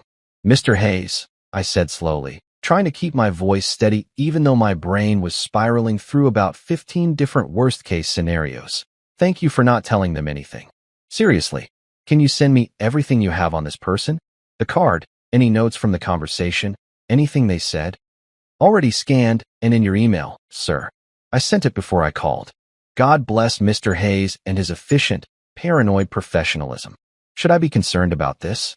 Do you want me to increase security protocols or alert the tenants? No, nothing like that. Just, if anyone else comes asking questions, don't tell them anything and let me know immediately. We said our goodbyes and I hung up, standing there in my kitchen with burnt pasta and a growing sense of dread that felt like it was physically sitting on my chest. I didn't need Sherlock Holmes to figure out who was behind this. Margaret's increasingly invasive questions about my finances, her comments about wanting to make sure Clara married someone financially stable, the way she'd specifically asked about what my parents had left me. It all clicked into place with the kind of clarity that makes you feel stupid for not seeing it sooner. They'd hired someone to investigate me. My own in-laws had literally hired a spy to dig into my financial life because apparently asking invasive questions at dinner wasn't thorough enough. The next day, I caught Clara in my home office, the second bedroom we'd converted into a workspace, supposedly looking for stamps. Stamps. In my office, where I keep financial documents and absolutely zero stamps, because who the hell uses stamps anymore except for wedding invitations, and angry letters to politicians. My manila folder of financial documents, the one I kept in my desk drawer, was sitting on the desk. Not in the drawer where I'd left it. On the desk, slightly open. She jumped when I walked in. Actually physically jumped like I'd caught her doing something she knew was wrong. "Oh, hey, I needed to mail something and thought you might have stamps in here." I looked at the folder, looked at her, looked back at the folder. In my financial documents drawer? I didn't know what was in there. I was just looking through drawers. But her face was red, and she wouldn't meet my eyes, and I realized with this sinking feeling that this wasn't just Margaret going rogue. Clara knew. Clara was in on it. That night, after Clara went to bed early claiming a headache that was either real or a convenient excuse to avoid conversation, I sat in the dark living room of our embarrassing rental and whispered to the ceiling, "Grandma, if you're listening, I think the vultures have started circling." One evening, I walked into our apartment expecting the usual, maybe some takeout, Netflix, the kind of boring domestic bliss that marriage is actually made of, and instead found myself walking into what can only be described as a financial intervention staged by people who had absolutely no right to intervene. Clara, Margaret, Henry, and some random woman I'd never seen before were sitting around our dining table like it was a corporate board meeting. The table was covered with papers, official-looking documents spread out like evidence at a crime scene. Except I was apparently both the criminal and the victim in this scenario. "Oliver, honey," Clara said with a smile so forced it looked painful. "Mom and Dad brought someone to help us with financial planning." Financial planning. Right. Because that's something you definitely spring on your spouse without warning, with your parents present, in your own home that suddenly doesn't feel like your home anymore. Margaret was practically glowing with predatory satisfaction, looking like a shark that had just spotted a particularly delicious seal. "This is Ms. Jenkins, our family notary. We thought we'd help you two merge your assets. It's what modern couples do, you know. Very practical." I scanned the papers spread across the table, my brain processing the words even as my blood pressure skyrocketed to levels that probably required medical attention. Joint account forms. Property transfer deeds. Something labeled family loan agreement. That made absolutely no sense because nobody had loaned anybody anything. One line jumped out at me. Turner Holdings may access funds for investment purposes. Turner Holdings. Not Oliver and Clara. Turner Holdings. I laughed. Not because anything was funny, but because it was either laugh or start screaming, and screaming seemed like it would make me look like the unreasonable one in this completely insane situation. Then Margaret dropped the bomb with the casual confidence of someone who thought they were holding all the cards and didn't realize they were actually holding a hand grenade with the pin already pulled. "And of course, we'll need to discuss the 3 estates in Belltown," she said, smoothing down papers like she was organizing a grocery list instead of attempting what I'm pretty sure qualified as financial coercion. "It's important that Clara has security, and these properties would be perfect assets to include in the family portfolio." I froze. Completely froze. Every muscle in my body just stopped working like someone had hit the pause button on my entire existence. "The 3 estates." She said the 3 estates. The ones I'd never mentioned to anyone except Mr. Hayes and my lawyer. The inheritance I'd kept quiet about specifically to avoid this exact situation. This exact nightmare scenario that was apparently happening in my living room on a random Thursday evening. I looked at Clara, desperately hoping to see surprise or confusion on her face, some indication that she was just as blindsided by this information as she should have been. But she was staring at her lap like it contained the secrets of the universe, picking at her nail polish with the kind of focused intensity people use when they're trying very hard not to make eye contact. She knew. She'd known, probably for a while now, and she hadn't said a word. "How do you know about that?" I asked, and I was genuinely impressed that my voice came out calm and measured instead of the primal scream that was happening internally. Henry leaned back in his chair with this smug expression that made me want to throw something heavy at his face. "We had you investigated, son. Just standard due diligence, making sure our daughter married someone who was financially stable and not hiding any debts or problems. Nothing personal, just good business sense." "You mean you hired a spy?" I said flatly. "That's one way to say welcome to the family. Real warm. Really builds trust." Before Henry could respond with what was probably going to be another business metaphor that completely missed the point of human relationships, I pulled out my phone and texted my lawyer, Ms. Laurel Bennett. Emergency. Bring Evelyn's will. Now. Address attached.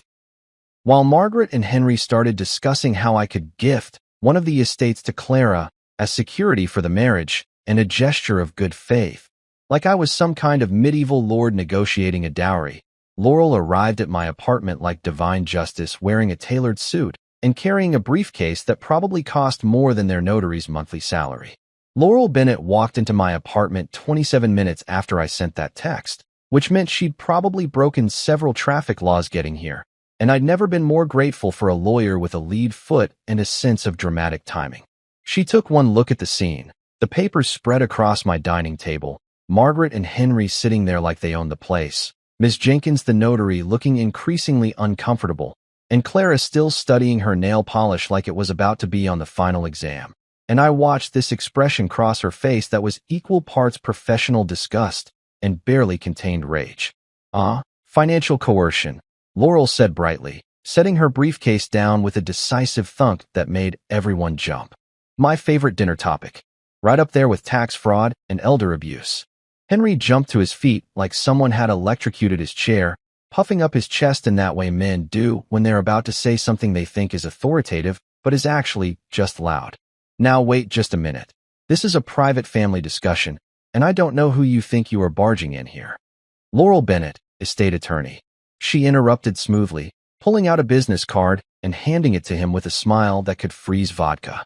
And this stopped being a family discussion the moment you brought a notary and started drafting property transfer documents without the property owner's knowledge or consent. That's called fraud. Well, attempted fraud. You haven't actually succeeded yet, which is the only reason I'm not on the phone with the police right now. Margaret's face went through several shades of red before settling on something that matched her lipstick. We're trying to help these young people organize their finances properly.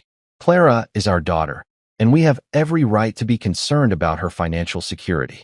Concerned is calling and offering advice, Laurel said, opening her briefcase and pulling out a thick folder that I recognized as Grandma Evelyn's will and estate documents. This is predatory. There's a difference, though I understand the line might be blurry when you're standing on the wrong side of it. She laid out Grandma Evelyn's will on the table, right on top of their ridiculous family loan agreement, and I watched Margaret's eyes skim the pages with increasing panic. Laurel had highlighted the relevant sections, probably in the car on the way over, because she was that kind of extra prepared that I absolutely loved in this moment, and she tapped one paragraph with her perfectly manicured nail. Mrs. Reed's will explicitly states that the inherited properties are protected assets, held in an irrevocable trust with Mr. Oliver Reed as the sole beneficiary. They cannot be claimed as marital assets under Washington state law, cannot be transferred without Mr. Reed's explicit written consent executed in the presence of an independent legal counsel. That's me, and any attempt to coerce, manipulate, or fraudulently obtain these assets constitutes grounds for legal action. She looked up at Margaret and Henry with a smile that was all teeth and no warmth. Any questions? I can use smaller words if needed. Ms. Jenkins, the notary who'd been sitting there looking like she desperately wished she'd called in sick today, started gathering her papers with shaking hands. I think there's been a misunderstanding. I was told this was a consensual asset organization meeting. If there's any question of coercion, I can't be involved in this. I have a license to protect. Smart woman, Laurel said. You should leave. Now. Then Laurel turned to Margaret, and her voice dropped about 10 degrees. Also, hiring a private investigator to research someone's financial assets under false pretenses? That's a violation of privacy laws in Washington state. The investigator claimed to be doing routine financial verification, but what you actually did was conduct surveillance on a private citizen to gather information for the purpose of financial exploitation. That's illegal. Like, call the Bar Association illegal. Margaret went pale, the kind of pale that happens when you realize you've miscalculated badly and the consequences are about to be expensive. Clara started crying. These quiet tears that might have moved me a week ago, but now just made me feel tired and sad and incredibly stupid for not seeing this coming from miles away. I finally spoke, my voice coming out quieter than I expected, but steady. Clara, if your parents wanted a son-in-law they could control, they should have just adopted one. Would have been cheaper and less morally questionable. Henry, desperately trying to regain some ground, barked out, "She's entitled to half of everything. We'll see you in divorce court, and Washington is a community property state." Laurel actually laughed. This delighted sound like Henry had just told the best joke she'd heard all year. "Oh, that's adorable. You think you understand marital property law. Let me educate you. In Washington state, property acquired before marriage remains separate property. Mr. Reed inherited these estates 6 months before the wedding. Community property applies to assets acquired during the marriage. They've been married for," she checked her watch like she was timing a race, "8 days. 8 days. You know what Clara's entitled to? Half the groceries they bought this week, and maybe some wedding gifts if Oliver's feeling generous. That's it. That's the whole list." Henry's face went from red to purple, a color I didn't know human skin could achieve outside of medical emergencies. "This isn't over. We'll fight this." "With what?" Laurel asked, packing up her briefcase with the efficient movements of someone who'd just won and knew it. "You hired an investigator illegally, attempted to coerce property transfer through deception, and brought a notary to witness what amounts to financial abuse. I have documentation of all of it. Please, try to fight this.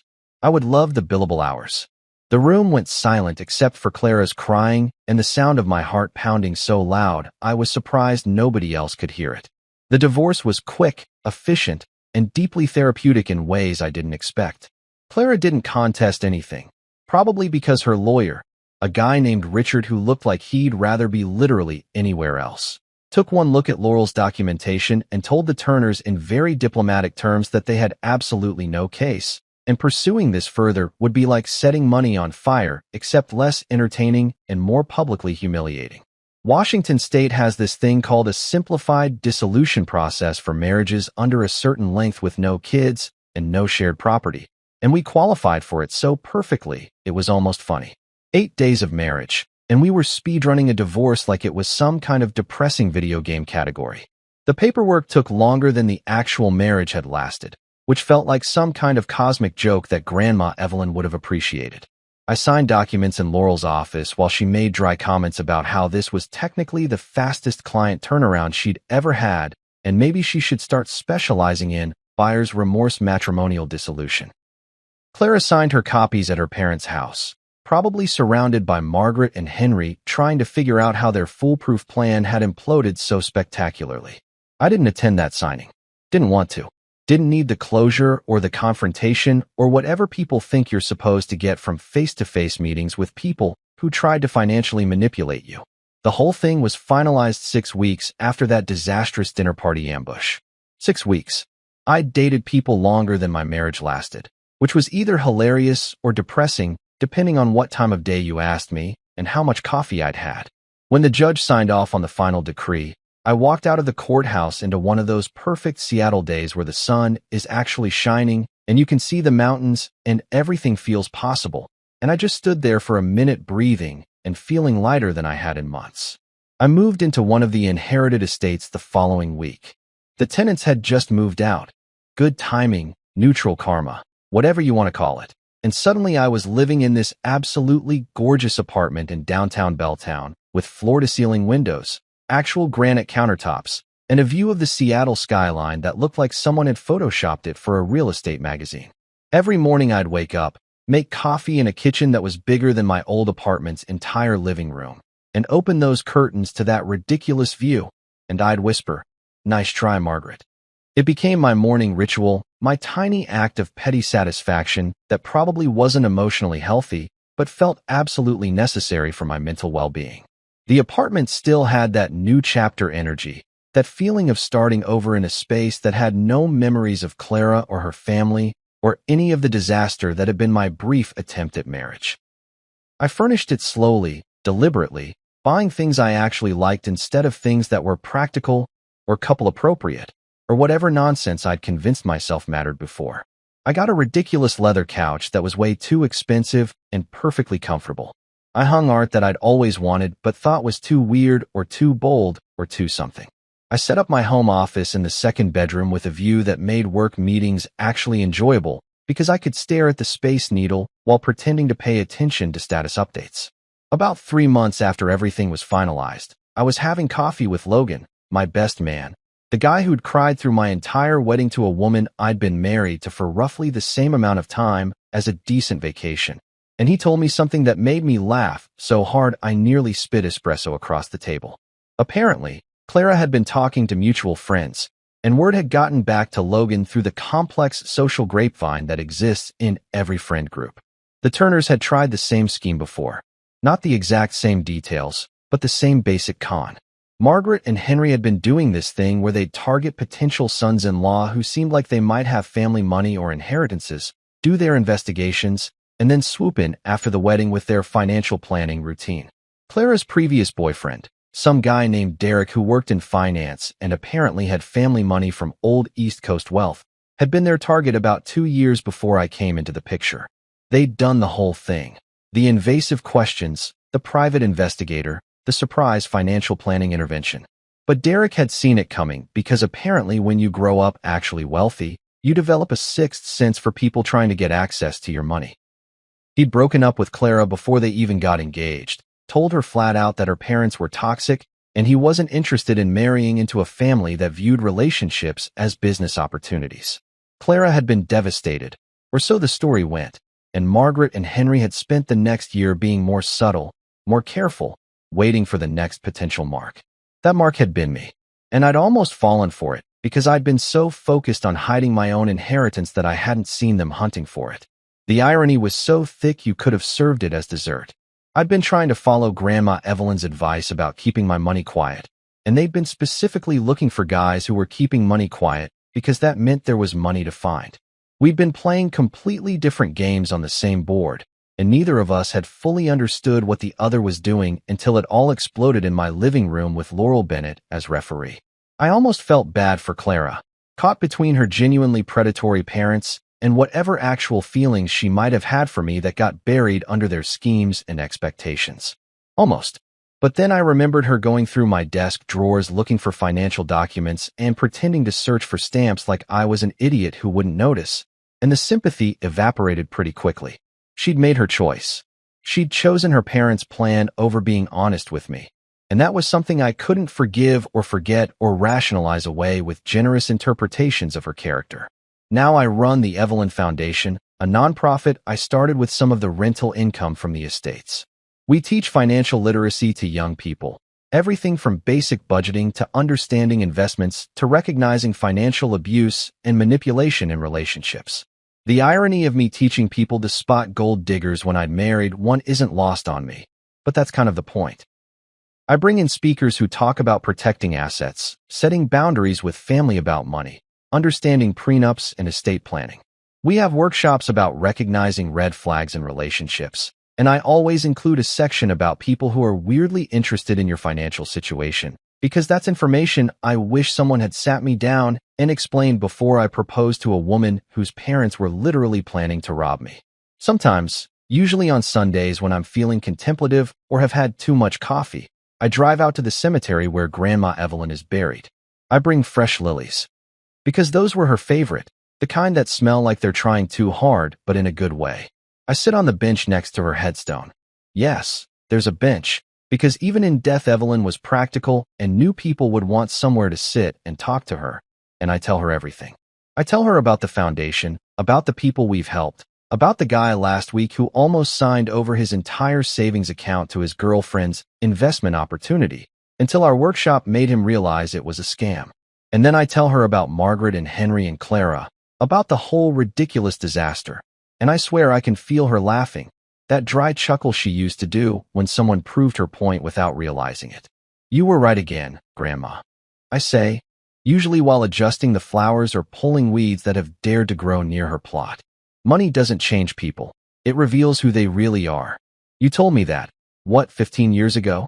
And I thought you were being paranoid and dramatic. Turns out you were just being observant and honest, which is basically the same thing when you're talking about human nature. I tell her about the estates, about how I'm living in one, and it's beautiful, and every time I walk through the door, I'm grateful she was smart enough to protect them in that trust. I tell her about the foundation and how we named it after her, and how her 3 commandments are basically the curriculum. Never lend money to Friday people. Never buy glowing talking things after midnight. Never tell people your net worth, especially people who call you babe. We've printed them on posters. Kids take photos of them for their Instagram stories. Grandma Evelyn's wisdom has gone viral in a very local, very specific way. Then I wink at the sky. Doesn't matter if it's sunny or cloudy. The wink is mandatory. And I add, and thanks for the estates, Grandma. They make great breakup recovery homes. The view really helps with the healing process. Also, the kitchen is big enough that I can cook without bumping into my own bad decisions, which is more metaphorical than I intended, but I'm going with it. I like to think she's up there somewhere, probably running Heaven's accounting department and auditing angels for unnecessary expenditures on cloud maintenance, shaking her head at how long it took me to learn what she'd been trying to teach me all along.